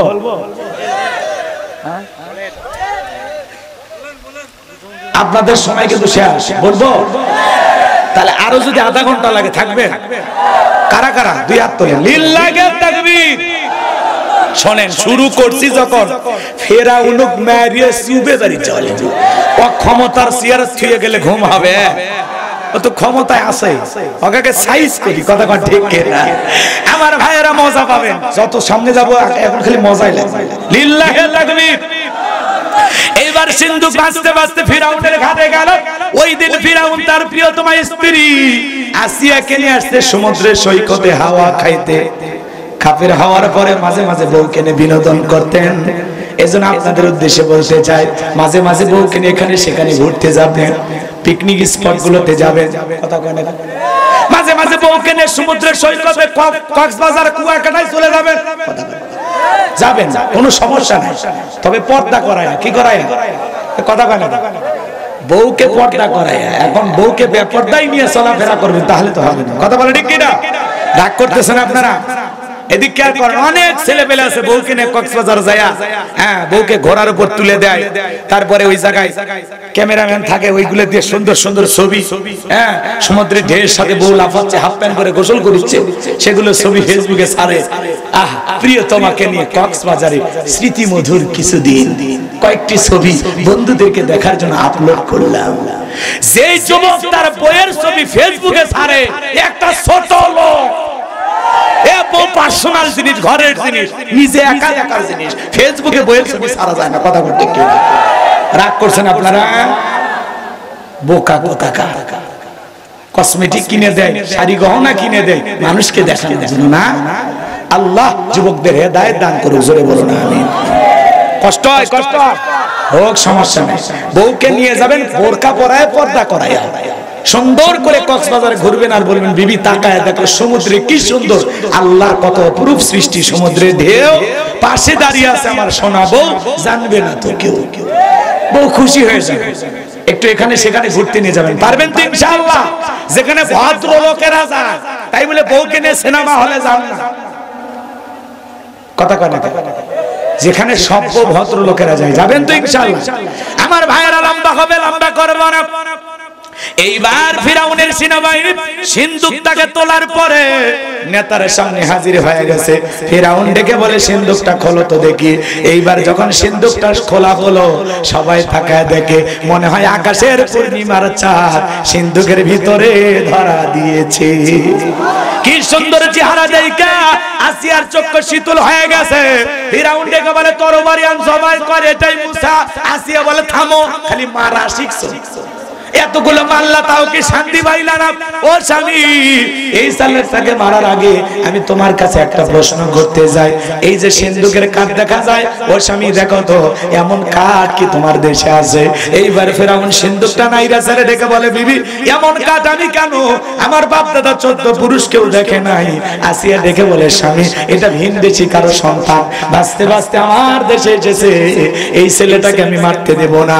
এই ছেলেটাকে আমাদের পালক পুত্র হিসাবে লালন পালন করতে চায়।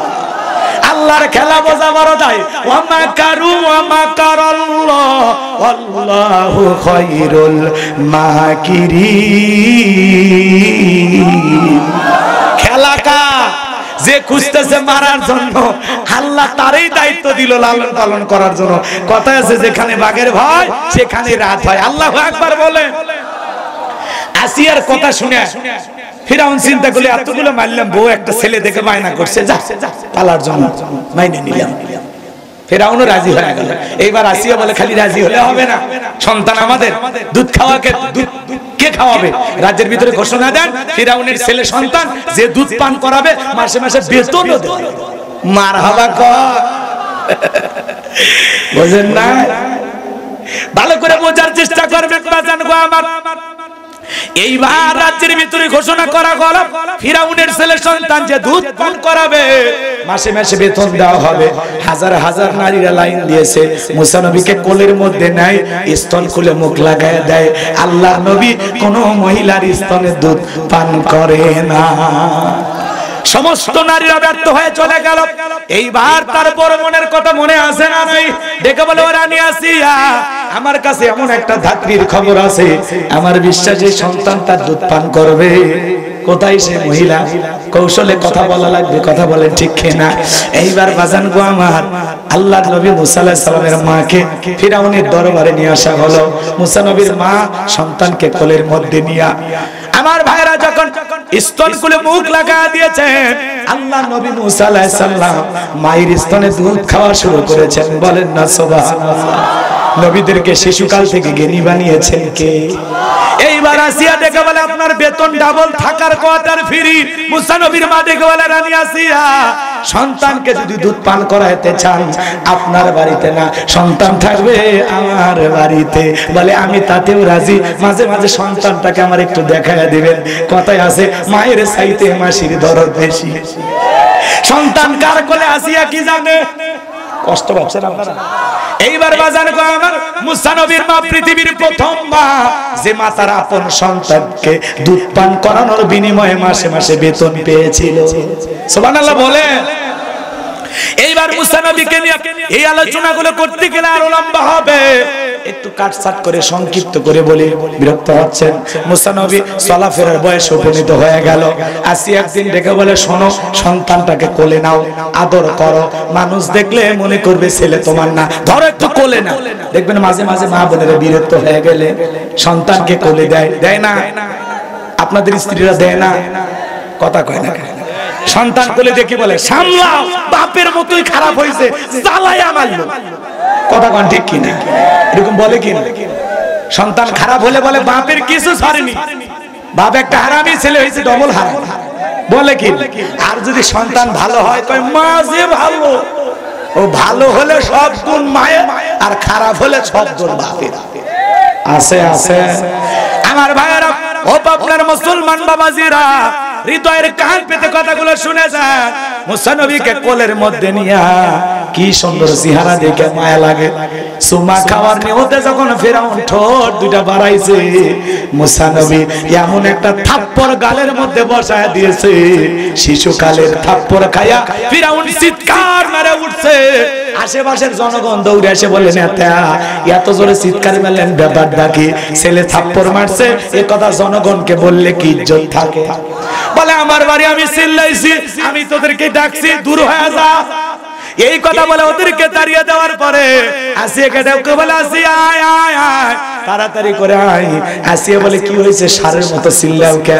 কই চিল্লাবো না, এর চোখে মুখে যে আগুন দেখছি রে আসিয়া, এ মুসা ছাড়া কেউ না, তরবারি দিয়ে জবাই করি, পথের শত্রুটা দূর করি। আসিয়া বলে, এই ছেলে কি করেছে? বলে, এই ছেলে আমার গালে থাপ্পড় মারছে। আসিয়া বলে, ঢং করার জায়গা পাও না, এই ছোট মানুষ কোনদিন গালে থাপ্পড় মারতে পারে? এইবার ফিরাউন ডেকে বলে, বিবি তোরে কেমনে বুঝাবো, থাপ্পড় মারছে আমার গালে, মজা কি আমি টের পাইছি, এর থাপ্পড়ের ওজন বুঝা দেয়, এই ভবিষ্যতে মুসা হবে। লিল্লাহি তাকবীর। কাটছাট করে দিলাম।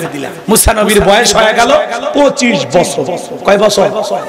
25 বছরের টকবকে যুবক। কিপ্তি আর বনি ইসরাইলের মধ্যে লাগছে ঝগড়া। কিপ্তিরা হলো কার লোক? ফিরাউনের লোক। কার লোক? আর বনি ইসরাইলরা মুসা নবীর লোক। কথা কি বুঝতে পারছেন? এইবার মুসা নবী যা বলতেছে, এই কিপ্তি, সব জায়গায় নেতার গরম দেখাস, দেখেন না কিছু পাতি নেতা কামাক চিনিস, আমি অমুক নেতার আপন খালাতো বোন, তার ছোট মেয়ে বিয়ে করেছি, কি হাইগিরি পরিচয়। এই কথা না, একটু নির্বিষ হয়ে গেলে তো খায় ফেলে দেবে, তোর খবর আছে রে ভাই। আর তো গরম দেখাই না, আল্লাহ যদি 3 বার বমি দেয় আর পিছনের দরজা একবার ঢিল করে দেয়, পাবনা হাসপাতালে ভর্তি হলে কথা না। বড় ছেলে দেখতে গেছে, আব্বা শরীরের কি অবস্থা? কয়, বড় ভাই তোমাকে চিনতে পারলাম না। বিকেলে স্ত্রী দেখতে গেছে, অমুকের বাপ তোমার শরীরের অবস্থা কি? কয়, মা দোয়া কর। এই জন্য আল্লাহ যদি বেকায়দায় ফেলে, পাতলা পায়খানা আর বমি হলেই তো শরীরের সব শক্তি শেষ। আচ্ছা বলেন তো, তখন কি শক্তি থাকে? এই জন্য বেশি ভাব নেওয়ার সুযোগ নেই। অনেকে লাভ দিতেছে, একটু লাফালাফি কম করেন। কথা কম, যত লাফাবেন তত মরবেন। অতীতে লাফাঝাপা করেছে যারা, বিদায় হয়েছে তারা। ভবিষ্যতেও বেশি ক্ষমতার দাপট দেখাবে যারা, বিদায় হবে তারা। এই দেশে আর কোন স্বৈরাচারের জন্ম হতে দেয়া হবে না। ভদ্র হন, ইতিহাস থেকে শিক্ষা গ্রহণ করেন, নিজেকে পরিবর্তন করেন। আমার ভাইয়েরা গভীর মনোযোগ দিয়ে শুনেন। আল্লাহর নবী মুসা আলাইহিস সালাম নিজ সম্প্রদায়ের লোকের পক্ষ নিয়া কিপ্তিকে মারছে এক ঘুষি খায়া কিপ্তি দুনিয়া থেকে ডিলেট। ইন্না লিল্লাহি ওয়া ইন্না ইলাইহি রাজিউন, জায়গাতে খালাস। এইবার বাজার যখন কিপ্তির মৃত্যু হয়ে গেল, মুসা নবীর বিরুদ্ধে ফিরাউনের দরবারে হয়ে গেল মার্ডারের মামলা। আল্লাহ ডেকে বলে, মুসা রে, আর থাকা যাবে না, এইবার মাদাইনের দিকে রওনা করো। আল্লাহর পয়গম্বর আল্লাহ তাআলার হুকুম পাইয়া মাদাইনের দিকে রওনা করলেন। ওখানে পানি খাওয়ানোর ঘটনা আপনারা সবাই জানেন, আমি আর বিস্তারিত বলবো না। শুআয়ব আলাইহিস সালামের 2টা মেয়ের সাথে পরিচয় হয়ে গেল। তাদের সাথে তার বাবার বাড়িতে যাওয়ার পরে 2টা মেয়ে যায়, বলে, বাবা আমাদের বাড়িতে একটা পুরুষ মানুষ দরকার, কাজের লোক দরকার। এই ছেলেটার দেখে অনেক শক্তি আছে, শুধু তাই নয় বাবা, এই ছেলেটা অনেক ভদ্র। মারহাবা বলেন। এই ছেলেটা এত ভদ্র, আমরা 2টা বোন কয়েকটা ঘন্টা তার সঙ্গে কাটায়া দিলাম, একবারের জন্য চোখ 2টা তুলেও আমাদের চেহারাটা দেখে নাই। সুবহানাল্লাহ বলেন। আর আমাদের চরিত্র, নারী বুড়ি হোক আর যুবতী হোক, রাস্তা দিয়ে মহিলা গেলে একবার তাকায়, কথা কয় না, রাগ করেছেন। এ বাজান গভীর মনোযোগ দিয়ে শুনেন। আল্লাহর নবী মুসা আলাইহিস সালামের গুণের কথা শোনার পরে শুআয়ব আলাইহিস সালাম রাজি হয়ে গেল। ডেকে বলে, ঠিক আছে, আমাদের বাড়ির রাখাল হিসাবে ছেলেটাকে রাখা হলো। লম্বা ইতিহাস, লম্বা ঘটনা, সংক্ষিপ্ত করে বলে দিয়ে যায়। আল্লাহ নবী মুসা আলাইহিস সালামের ব্যবহার দেখা শুআয়ব আলাইহিস সালাম তার বড় মেয়ে সফুরার সাথে বিবাহের ব্যবস্থা করে দিলেন। বিয়ে করার পরে শ্বশুর বাড়িতে থাকলেন 8 থেকে 10 বছর ঘর জামাই। এলাকায় যদি কেউ ঘর জামাই থাকে, অবহেলা করবেন না, বুঝবেন নবী মুসা আলাইহিস সালামের সুন্নাত পালন করতেছে। আমার ভাইরা গভীর মনোযোগ দিয়ে শুনবেন। আমার আল্লাহ এবার ডেকে বলে, নবী মুসা আর কতদিন শ্বশুর বাড়ি মধুর হাড়ি, এইবার গাট্টি গুটি গোছাও, স্ত্রীকে সঙ্গে নাও, আবারও মিশরের দিকে রওনা করো। আল্লাহ পাকের অর্ডার পাইয়া শ্বশুরের দেওয়া লাঠি নিয়া আল্লাহ নবী মুসা আলাইহিস সালাম স্ত্রীকে সঙ্গে নিয়ে যখন তুর পর্বতে আসলেন, এখানেও কিছু ঘটনা আছে বলার সময় নাই। ডাইরেক্ট আল্লাহ রাব্বুল আলামিন তুর পর্বতে তার পয়গম্বরকে নবুয়ত দান করে জিজ্ঞাসা করলেন, ওয়া মা তিলকা বিয়ামিনিকা ইয়া মুসা। আল্লাহ ডেকে বলে, মুসা তোমার ডান হাতে ওইটা কি? আল্লাহু আকবার বলে। আল্লাহর পয়গম্বর মুসা নবী জবাব দিয়ে বলেন, মালাহিয়া আসায়া আতাওয়াক্কাউ আলাইহা ওয়া আহুশু বিহা আলা গনামি ওয়া লিয়া ফিহা মাআরিব উখরা। দেখো বলেন, আল্লাহ আমার হাতে এটা লাঠি, এটা বড় ভর দিয়া চলি, ছাগলের জন্য পাতা বাড়ি, ইত্যাদি ইত্যাদি অনেক অনেক কাজ করি। আল্লাহ ডেকে বলে, পয়গম্বর প্রশ্ন করলাম একটা, জবাব দাও। যদি একটা মুসা নবী কথা বলে কার সাথে? আল্লাহর সাথে কথা বলতে মজা আছে না নাই? এ যুবক, দুনিয়ার একটা মেয়ে যদি ভুল করে রং নাম্বারে মিস কল দেয়, তুমি আমি পাগল হয়ে যায়। 17টা সিম কার্ড পরিবর্তন করে হলেও ওই মেয়েকে কল দিয়াই। মেয়ে তখন বলে, ভাইয়া সরি, ভুল করে আপনার কাছে কল দিয়েছি। বলে, সরি বলে লাভ নাই, নিভানো আগুন কেন জ্বালাইলি, এখন ভালোবাসা দিবি কিনা বল। কথা কয় না? ভুল করে মেয়ে মানুষ ফোন দেয় না আপনাদেরকে? রাগ করছেন? কুড়িগ্রামের এক মহিলারা 3:30টার পরে আমার ফোন দিয়ে বলে, হ্যালো হ্যালো, কে তুমি? সোহেল। আমি তখন বললাম, না আমি সোহেল নামে একটা হুজুর মানুষ। কয়, ঢং করো না, রাত চলে গেলে আফসোস করবা। ও কি তাহাজ্জুদ পড়ার জন্য ডাকতেছে? রাগ করতেছেন মনে হয়। এজন্য অনেক যুবক আছে মোবাইলের পাগল। এই মোবাইল যুব সমাজকে নষ্ট করে দিল। সারা রাত মোবাইলে চ্যাটিং করে বান্ধবীর সাথে কথা বলে। কথা কম না কেন? এই মোবাইল সর্বনাশ করছে কিনা? মোবাইলের ওজন কম, কিন্তু এই যে মোবাইল দিয়া পাপের ওজন বেশি। মোবাইলে প্রেম ভালোবাসা করে জীবন নষ্ট করে এরকম যুবক আছে না নাই? না, পাবনার ছেলেরা অবশ্য ভালো, এরা মোবাইলে গুনাহ করে না। কি এই মোবাইল সর্বনাশ করছে কিনা? দেশে মোবাইল আইছে, সিটি বন্ধ হইয়াছে, দিওয়ানা বানাইছে, পোলা মায়ার মনের কথা ভাসে বাতাসে। না থাকবো না। দেশে মোবাইল আইছে, সিটি বন্ধ হইয়াছে, দিওয়ানা বানাইছে, পোলা মায়ার মনের কথা ভাসে বাতাসে, পোলা মায়ার মনের কথা ভাসে বাতাসে।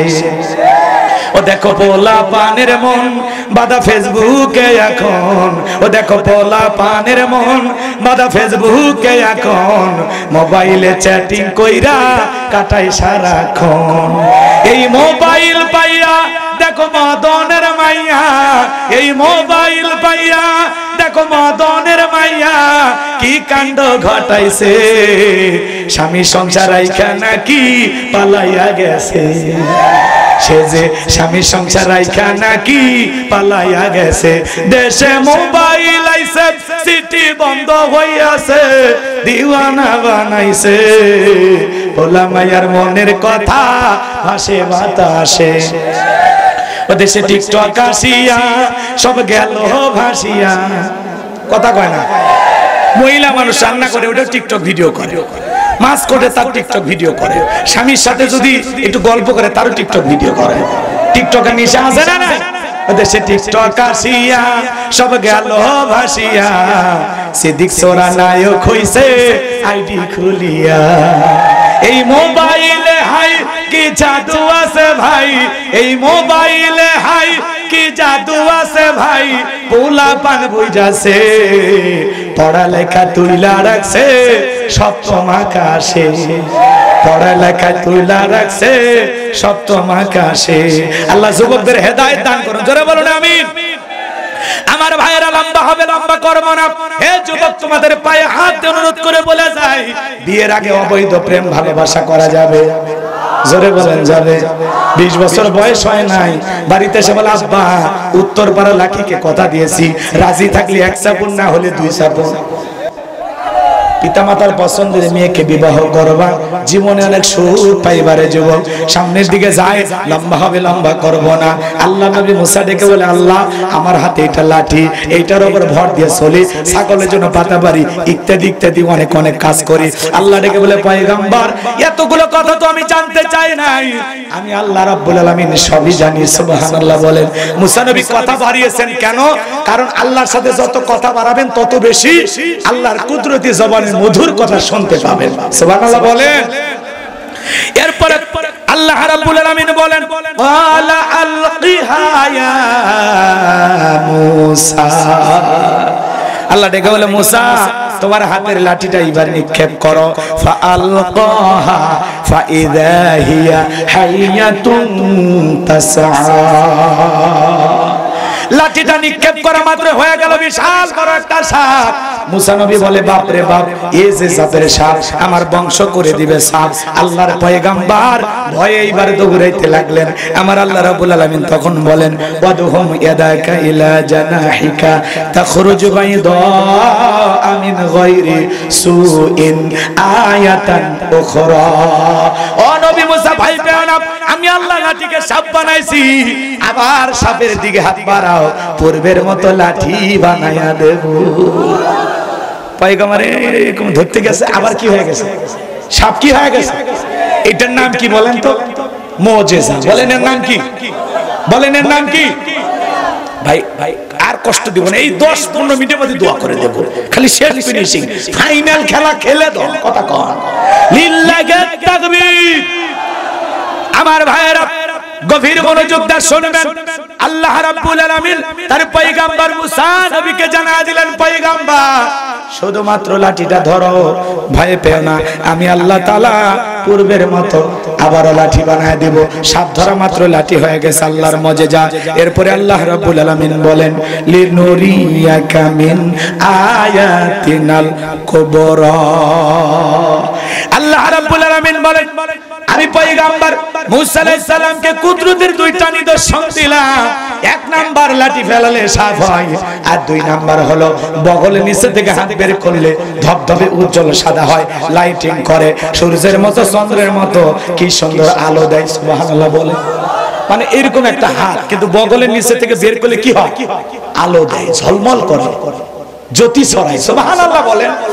আল্লাহ রাব্বুল আলামিন বলেন, ও পয়গম্বর এই যে কুদরতের দুইটা নিদর্শন দিলাম, দুইটা মুজিজা দান করলাম, এইবার তোমার দায়িত্ব হলো ইযহাব ইলা ফিরআউনা ইন্নাহু তাগা।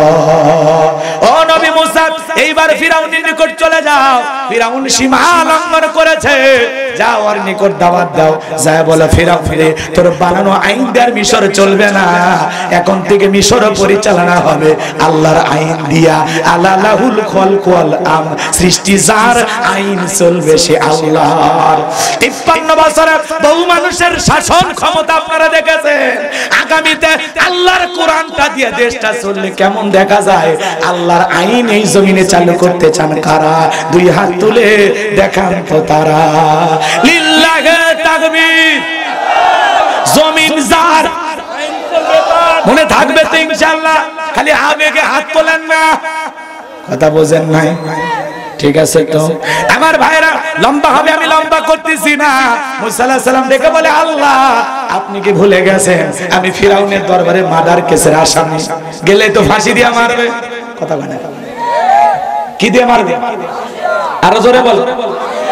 আল্লাহ তাআলা ডেকে বলে, ও নবী মুসা ছোটবেলা থেকে ষড়যন্ত্র করেছিল, মারতে পারে নাই, আমি আল্লাহ হেফাজত করেছি, তোমাকে দায়িত্ব দিয়েছি, নবুয়ত দান করেছি, তোমার দায়িত্ব হলো ফিরআউনের নিকট দাওয়াত পৌঁছানো। এত বড় কাফের হলেও আমি আল্লাহর মেসেজ তাকে পাঠাইতে হবে। কথা বলেন না কেন? ওরে যা বুঝাইতে হবে, আল্লাহ একজন আছে, তুমি খামাখা নকল খোদা দাবি করে লাভ নাই। ওরে বুঝাইতে হবে, কাফের হওয়ার পরে ওর দাওয়াত পাওয়ার অধিকার আছে না? না। তো মানুষ যতই খারাপ হোক, ভালো হওয়ার সুযোগ দিবেন, মনে থাকবে তো ইনশাআল্লাহ। এদিক খেয়াল করেন। আল্লাহ নবী মুসা ডেকে বলে, আল্লাহ গেলে তো ফাঁসি দিয়ে মারবে। আল্লাহ ডেকে বলে, আমি যার সাথে আছি ফাঁসি দিয়ে মারতে পারবে না, আগুনে পোড়ায় মারতে পারবে না, পানিতে ডুবায় মারতে পারবে না। হাজারো দিন রিমান্ডে নিয়েও ওরা মুমিনের মুখের হাসি কেড়ে নিতে পারবে না। আর ওদের রিমান্ড চাওয়ার আগে কান্দে কৃষি মন্ত্রী আব্দুল রাজ্জাক কান্না করতেছে, আমি এনে নিয়ে বিচারছে। শাপলা চত্বরে গভীর রাতে এতিম বাচ্চাদেরকে, আলেমদের, হাফেজদের মাইরা ও এসে বলতেছে ওই জঙ্গিরা, ওই হেফাজতেরা, ওই ধর্মঅন্ধরা শাহবাগে এসেছিল আমাদের ক্ষমতার সেট থেকে নামানোর জন্য। রাত 12টার পরে বিদ্যুৎ অফ করে আমরা এমন অভিযান চালাই, তারপরে রাত 2টার পরে এই শাপলা চত্বর স্যান্ডেলের চত্বর হয়। যারা সরাসরি আলেমদের রক্ত নিয়ে খেলা করেছে, এদেশের কোরআনের হাফেজদের রক্ত নিয়ে খেলা করেছে, এদের বিচার বাংলাদেশে হবে। ও বলতেছে ন্যায় বিচার, বাপের বেটার মতো কথা বলেছিস, তোরা ন্যায় বিচার করা হবে। একটু অপেক্ষা কর, অন্তর্বর্তীকালীন সরকার কি বিচার করবে জানি না, আগামীতে যারা প্রধানমন্ত্রী হবে বিচারের দাবিতে আমরা আছি। কথা কয় না, প্রত্যেকটা হত্যাকাণ্ডের বিচার হবে। কথা বলে এরা আজকে রিমান্ড চাইলে কান্দে কেন? আলেমদের রিমান্ড দিলে মজা পাইতে, হুজুর বউ নিয়ে ঘরে, তাও কয় ধর্ষণের মামলা। কথা কন না কেন? হুজুর বউ নিয়ে ঘরে কাবির নামা দেখে, তোর দাদার কাবির নামা ছিল, যেটার আব্বা ডাকিস মা ডাকিস, তোর বাবা মার কাবির নামা জীবনে দেখেছিলি? আলেমদের নরম পাইয়া যা খুশি তাই করেছিল। কথা বলেন, মিথ্যা ধর্ষণের আসামি বানায়, মিথ্যা তহমত দিয়া বছরের পর বছর এদেশের নিরীহ আলেমদের উপর ওরা জুলুম করেছিল। কথা বলে ঠিক ঠিক। আলেমেরা বিয়ে করে কিন্তু আলেমেরা ধর্ষণকারী হতে পারে না। কথা বলে ঠিক কিনা? আল্লামা সাইদি হুজুরকে ধর্ষণের মামলা দিয়েছে, এটা শয়তানও বিশ্বাস করবে না। আল্লামা মামুনুল হক শাইখুল হাদিসকে ধর্ষণের মিথ্যা মামলা দিয়েছে, এটা শয়তান বিশ্বাস করে না। আলেমদের বিরুদ্ধে ষড়যন্ত্র করেছিল যারা, বিচার হবে। কথা বলে না কেন? কষ্ট হয়। মানুষ জানে হুজুরদের বউ বেশি, বাচ্চা বেশি, কি করবে? এটাই দুনিয়া। কথা বলে ঠিক কিনা? আলেমেরা বিয়ে করে, তোমাদের টাকা আছে, তোমরা থাইল্যান্ডে যাও, 5 স্টার হোটেলে যাও। কথা কয় না কেন? আমরা বুঝি না, তোমরা কয় নাম্বা? কথা কয় না কেন? হুজুরের আর সাদা পাঞ্জাবি তো দেখতে একটু দাগ লাগে। হ্যাঁ, হুজুর বিয়ে করছে, হুজুরের নাকি এত তো সমস্যা কি? বিয়ে করছে আলহামদুলিল্লাহ বল। কথা বলে ঠিক কিনা? বিয়ে করা সাত ঠিকানায় ব্যাপার না। কথা কয় না কেন? রাগ করছেন আপনারা? বিরক্ত জান হয় না, দুই একটা কথা বললাম, মন খারাপ করবেন না। আলেমেরা বিয়ে করলে সমালোচনা করে, বিয়ে বৈধ কাজ না অবৈধ, হালাল না হারাম? তাহলে হালাল কাজ, বৈধ কাজের সমালোচনা করবে যারা, নিঃসন্দেহে গুনাহগার তারা। কথা বলে ঠিক কিনা? এই জন্য ভাইরা আমার, এদেশকে যদি আপনারা পবিত্র রাখতে চান, ভালো রাখতে চান, তাহলে আলেমদেরকে ক্ষমতার চেয়ারে বসাইতে হবে। তাহলে এই দেশে কোনো পতিতালয় থাকবে না, কোনো নষ্ট ভণ্ডামি করার জায়গা থাকবে না, কোনো ক্যাসিনো থাকবে না। এদেশের সকল অবৈধ হারাম কাজ বন্ধ করে দেওয়া হবে। সম্মানিত ভাইয়েরা আমার, সামনের দিকে যাই, আমি যে কথা বলতে চাচ্ছিলাম, আল্লাহ রাব্বুল আলামিনের পয়গম্বর মুসা নবী ডেকে বলে আল্লাহ যেতেই হবে। আমার আল্লাহ বলে অবশ্যই নবুয়ত দান করেছে, যাওয়া লাগবে। ডেকে বলে আল্লাহ অন্তরে দুরু দুরু কাঁধ হয়, ভয় হয়। ছোটবেলা যখন মাদ্রাসায় পড়েছিলাম, হুজুর কোরআন শরীফ দেওয়ার সময় এই দোয়া আমাদেরকে পড়িয়েছিলেন। আমি তখন মনে করেছিলাম এটা বুঝি কোরআন খোলার দোয়া, কিন্তু তাফসীর পড়তে গিয়ে দেখলাম না না, এটা কোরআন খোলার দোয়া না। আল্লাহ নবী মুসা আলাইহিস সালাম ফিরাউনের দরবারে দাওয়াত দেওয়ার পূর্বে আল্লাহর কাছে দোয়া করে বলেছিলেন, ক্বালা রাব্বিশরাহলি সাদরি ওয়া ইয়াসসিরলি আমরি ওয়াহলুল উকদাতাম মিন লিসানি ইয়াফকাহু কওলি ওয়াজআলনি ওয়াজিরাম মিন আহলিহা হারুন আখি। আল্লাহর কাছে ডেকে বলেন, হে আমার রব, আমার বক্ষকে প্রশস্ত করে দাও, আমার কাজকে সহজ করে দাও, জিহ্বার জড়তা দূর করে দাও, যাতে সহজে আমার কথা মানুষ বুঝতে পারে। আর আমার পরিবারের মধ্য থেকে আমার ভাই হারুনকেও আপনি নবী বানাইয়া দেন। আল্লাহ বলে পয়গাম্বার দোয়া মঞ্জুর হয়ে গেল, তোমার ভাই হারুনকেও আমি আল্লাহ নবী বানাইয়া দিলাম। সুবহানাল্লাহ বলে। ভাই কষ্ট হয়, এই যে শেষের দিকে এসে গেছি, বিরক্ত হবেন না বাজান, শেষে মজা আছে না নাই? একটু শোনেন আমার ভাইয়েরা, আল্লাহর পয়গাম্বার মুসা আলাইহিস সালাম তার ভাই হারুন আলাইহিস সালামকে সঙ্গে নিয়ে ফিরাউনের দরবারে চলে গেলেন। কিভাবে দাওয়াত দিলেন লম্বা ইতিহাস, আমি যদি পরিপূর্ণ ঘটনাটা বলতে চাই কমপক্ষে 170টার মতো আয়াত তেলাওয়াত করা লাগবে, এত সময় আমার হাতে নাই, সংক্ষিপ্ত করে মূল কথাটা বলে যাই। আল্লাহর পয়গাম্বার তখন বললেন, অকালা মুসা ইয়া ফিরআউন ইন্নী রাসূলুম মির রাব্বিল আলামিন। নবী মুসা আলাইহিস সালাম ডেকে বলেন, হে ফিরাউন, আমি আল্লাহর প্রেরিত একজন রাসূল, বিদায় আমার দাওয়াত তুমি গ্রহণ করো না। আমি আল্লাহর ব্যাপারে সত্য ছাড়া অন্য কিছু বলবো না। আমার দাওয়াত গ্রহণ করে বনি ইসরাইলদেরকে দাসত্বের জিন্দেগি থেকে মুক্ত করে আমার সাথে তুমি যেতে যাও।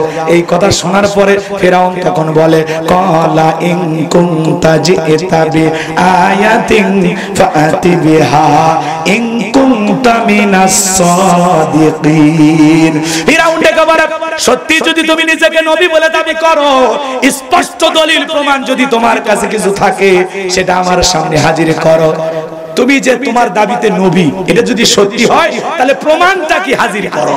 ফিরাউনের কাছে নবী দাবি করতে গেলে প্রমাণ লাগে, আর এদেশে আল্লাহর ওলি দাবি করে কত ভণ্ড, কিন্তু মুরিদেরা প্রমাণ চায় না।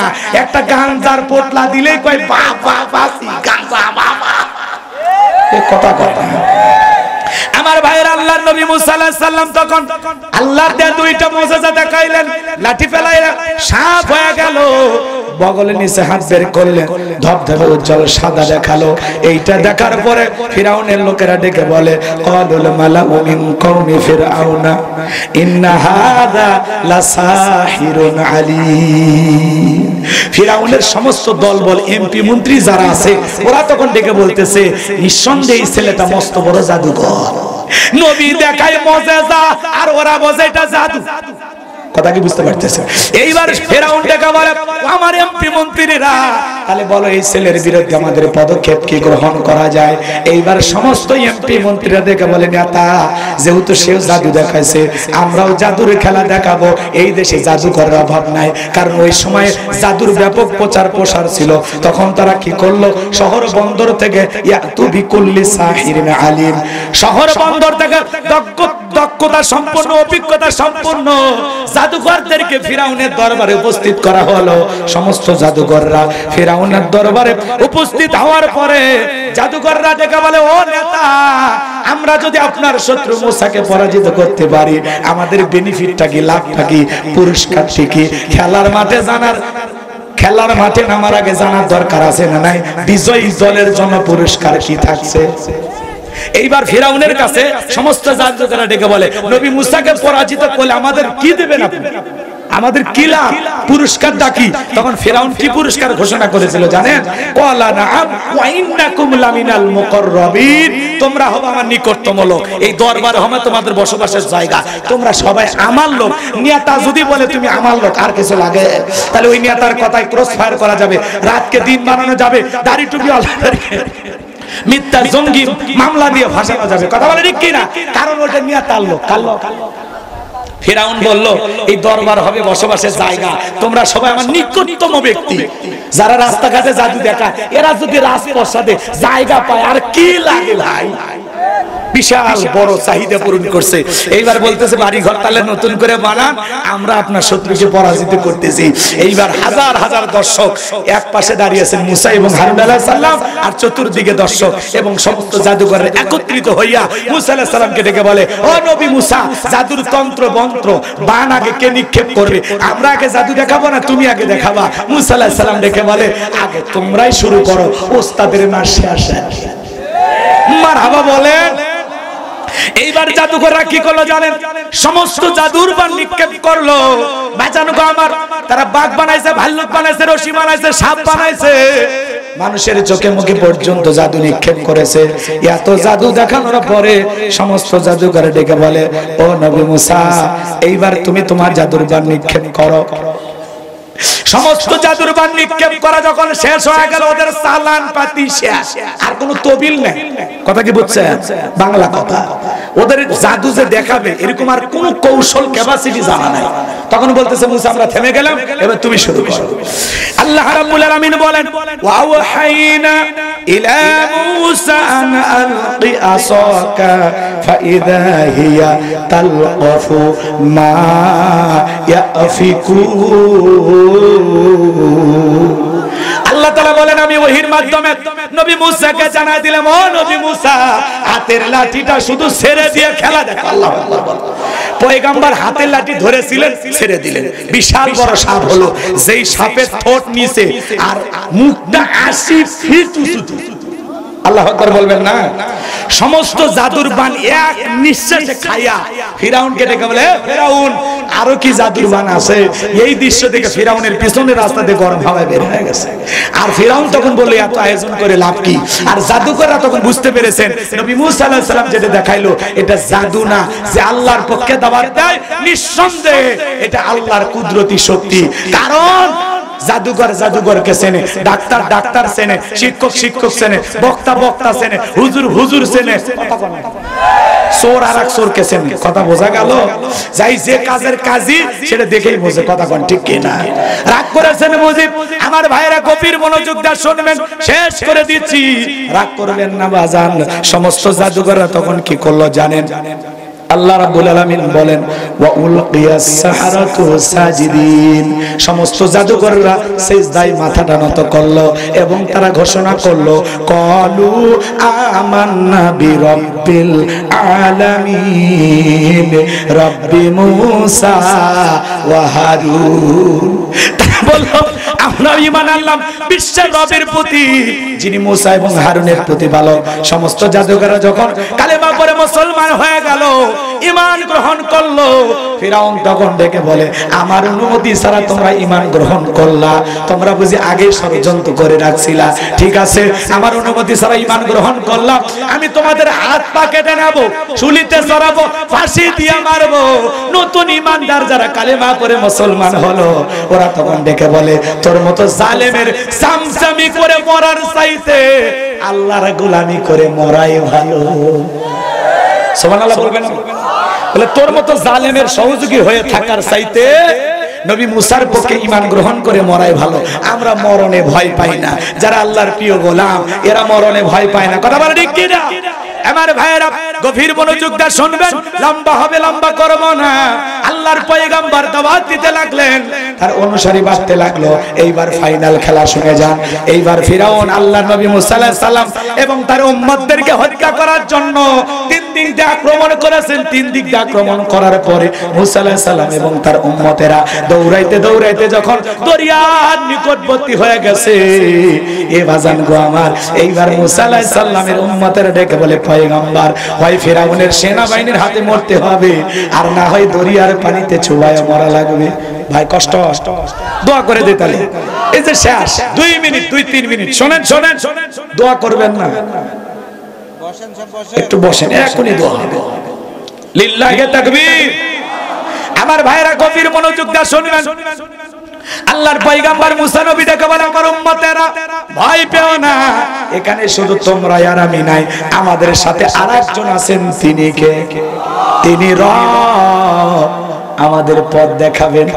নবী মুসা আলাইহিস সালামকে আল্লাহ ডেকে বলে, পয়গম্বর, ওই লাঠিটা দিয়ে সমুদ্রের পানিতে একটু আঘাত করো, আমি আল্লাহ পাক আপনাদের জন্য পারাপারের দিয়ে রাস্তা বানায় দেব।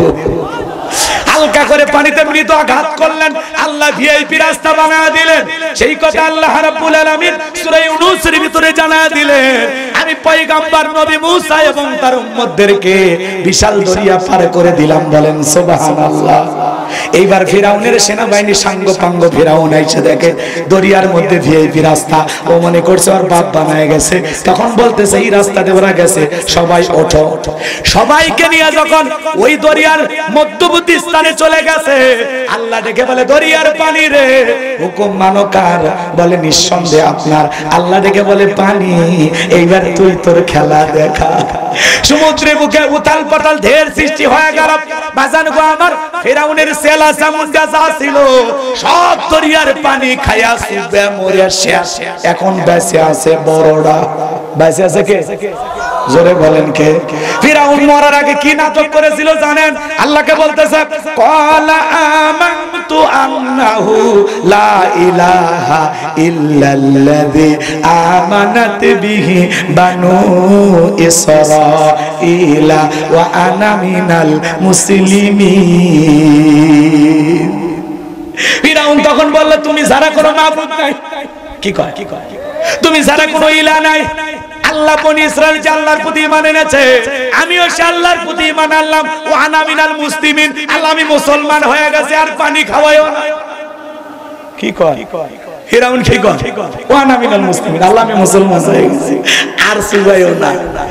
আচ্ছা ফিরাউন যদি ওই সময় যা মুসলমান হয়, আপনার আমার মুসলমান হয় দাম আছে? আল্লাহ কি ওর ঈমান কবুল করেছিল? না। আল্লাহ কি জবাব দিয়েছিল জানেন? আমার আল্লাহ দয়ালু। দেখেন আল্লাহ রাব্বুল আলামিন কি বলতেছেন? আল্লাহ তখন বলতেছেন আল আনা ওয়া ক্বাদ আসাইতা ক্বাবলু ওয়া কুনতা মিনাল মুফসিদিন। আল্লাহ বলতেছে এখন ঈমান আনতেছিস, এর আগে কি করেছিস? ক্ষমতার দাম্ভিকতায় 40 বছর শিক্ষা ব্যবস্থা বন্ধ করে রেখেছিস। তোর বাড়ির দাসীকে গরম তেলে চুবাইয়া আমি আল্লাহ রাব্বুল আলামিনকে রব বলে মানার কারণে বিদায় করে দিয়েছিস। তোর ঘরের স্ত্রী আমি আল্লাহকে রব বলে মানার কারণে তারেও নির্যাতন চালায়া বিদায় করেছিস। আজকে নবী মুসা এবং তার অনুসারীকে হত্যা করার জন্য আজকে আক্রমণ চালাইছিস। ক্ষমতার দাম্ভিকতায় নিজেকে রব বলে দাবি করেছিস। ঘরে ঘরে তোর তৈরি করা মূর্তি ঢুকায় দিয়েছিস। আমি রবের বিধান বাদ দিয়া বাপ দাদার জন্মের কাহিনী মানুষকে পড়ে পড়ে শোনাইছিস। কথা বলে না কেন? বিদায় তোর পাপের ষোলকলা পূর্ণ হয়ে গেছে। মনে রাখবেন, কোন কওম এবং জাতিকে ধ্বংস করতে হলে প্রথমে শিক্ষা ব্যবস্থায় হাত দেওয়া লাগবে। ওরা তাই করেছিল। শরীফের গল্প কোনায়া আমাদেরকে হিজড়ে বানাইতে চায়। আবার বলতেছে না আমরা বুঝাইতেছি একটা, যাতে হিজড়েদেরকে অবহেলা না করা হয়। ও এত বছর অবহেলা করা হয়নি, এখন অবহেলা করা হবে। বেশি মানবতা দেখাইতে চাও নাকি? আল্লাহ কাউকে পুরুষ বানায়, কাউকে মহিলা বানায়, কাউকে একটু পুরুষ একটু মহিলা, এই জন্য একটু রংঢং করে, করুক, সমস্যা কি? তারাও মানুষ, কথা তাদেরকে নিয়ে আমাদের কোনো অবহেলা নাই তো। কিন্তু সমকামিতাকে প্রমোট করবে, এর মাধ্যমে সমাজকে ধ্বংস করে দিবা, এটা এই দেশের মানুষ মেনে নেবে না। তিরিং বিরিং নাচ শিখাইবা, মাদ্রাসার বইয়ের ভিতরে পর্যন্ত হিজাব ছাড়া নারীদের ছবি, ঢোল তবলার ছবি ওরা ঢুকে দিয়েছিল। কথা বলে না কেন? এইবার আল্লাহ বলতেছে তোর পাপের ষোলকলা পূর্ণ হয়ে গেছে, বিদায় তোর ঈমান আমি আল্লাহ কবুল করলাম না। তবে মরার আগে শোন, আমি আল্লাহ তোর লাশটা রেখে দেখে ইতিহাসের পাতায় তোর নামে পুরো পৃথিবীর মানুষ জানবে এই সেই ফেরাউন। তোর লাশটা আমি আল্লাহ অক্ষত রেখে দেব। কথা কন না কেন? আজও ফিরাউনের লাশ আছে না নাই? মিশরের জাদুঘরে মুসা আলাইহিস সালামের অনুসারীরা যায়, মুসা প্রেমিকেরা যায়, ঈমানদাররা যায়, পায়ের 1 লাখ টাকা 50,000 টাকা দামের স্যান্ডেল খুলে মারে আর কই এই সেই ফিরাউন, মার জুতা, এই সেই ফিরাউন, মার জুতা। চিন্তা করেন, ফিরাউনের সুটকি দেখে যদি জুতা মারে, জেতা ফিরাউন পাইলে আর চামড়া দিয়ে ডুগডুগি বাজাইতে। কথা বলে ঠিক কি না? যে আল্লাহ তাআলা ফিরাউনকে দরিয়ার পানিতে চুবাইয়া বিদায় করেছেন, সে আল্লাহ আজও আছে না নাই? শক্তি মনে হয় কমছে। কথা কয় না কেন? এজন্য মনে রাখবেন, ফিরাউনকে আল্লাহ পাক দুনিয়ার জমিনে জায়গা দেয় নাই। ফিরাউনের বিদায়ের ঘন্টা বেজেছে। আল্লাহ পাক ফিরাউনকে চুবায়ে চুবায়ে বিদায় করেছেন। নমরুদকে ল্যাংড়া মশার কামড় দিয়ে জুতার বাড়ি খাওয়ায় বিদায় করেছেন। আবু জেহেলকে 11 বছর 13 বছরের মাজার মুয়াজ দিয়া ওর কুপা কাট করে দিয়েছিলেন। বিদায় আজ পৃথিবীর জমিনে যারা মুসলমানের রক্ত নিয়ে খেলা করতে চায়, ইসলামকে বিদায় করার ষড়যন্ত্র করে, ওদের পরিণতি নমরুদ ফিরাউন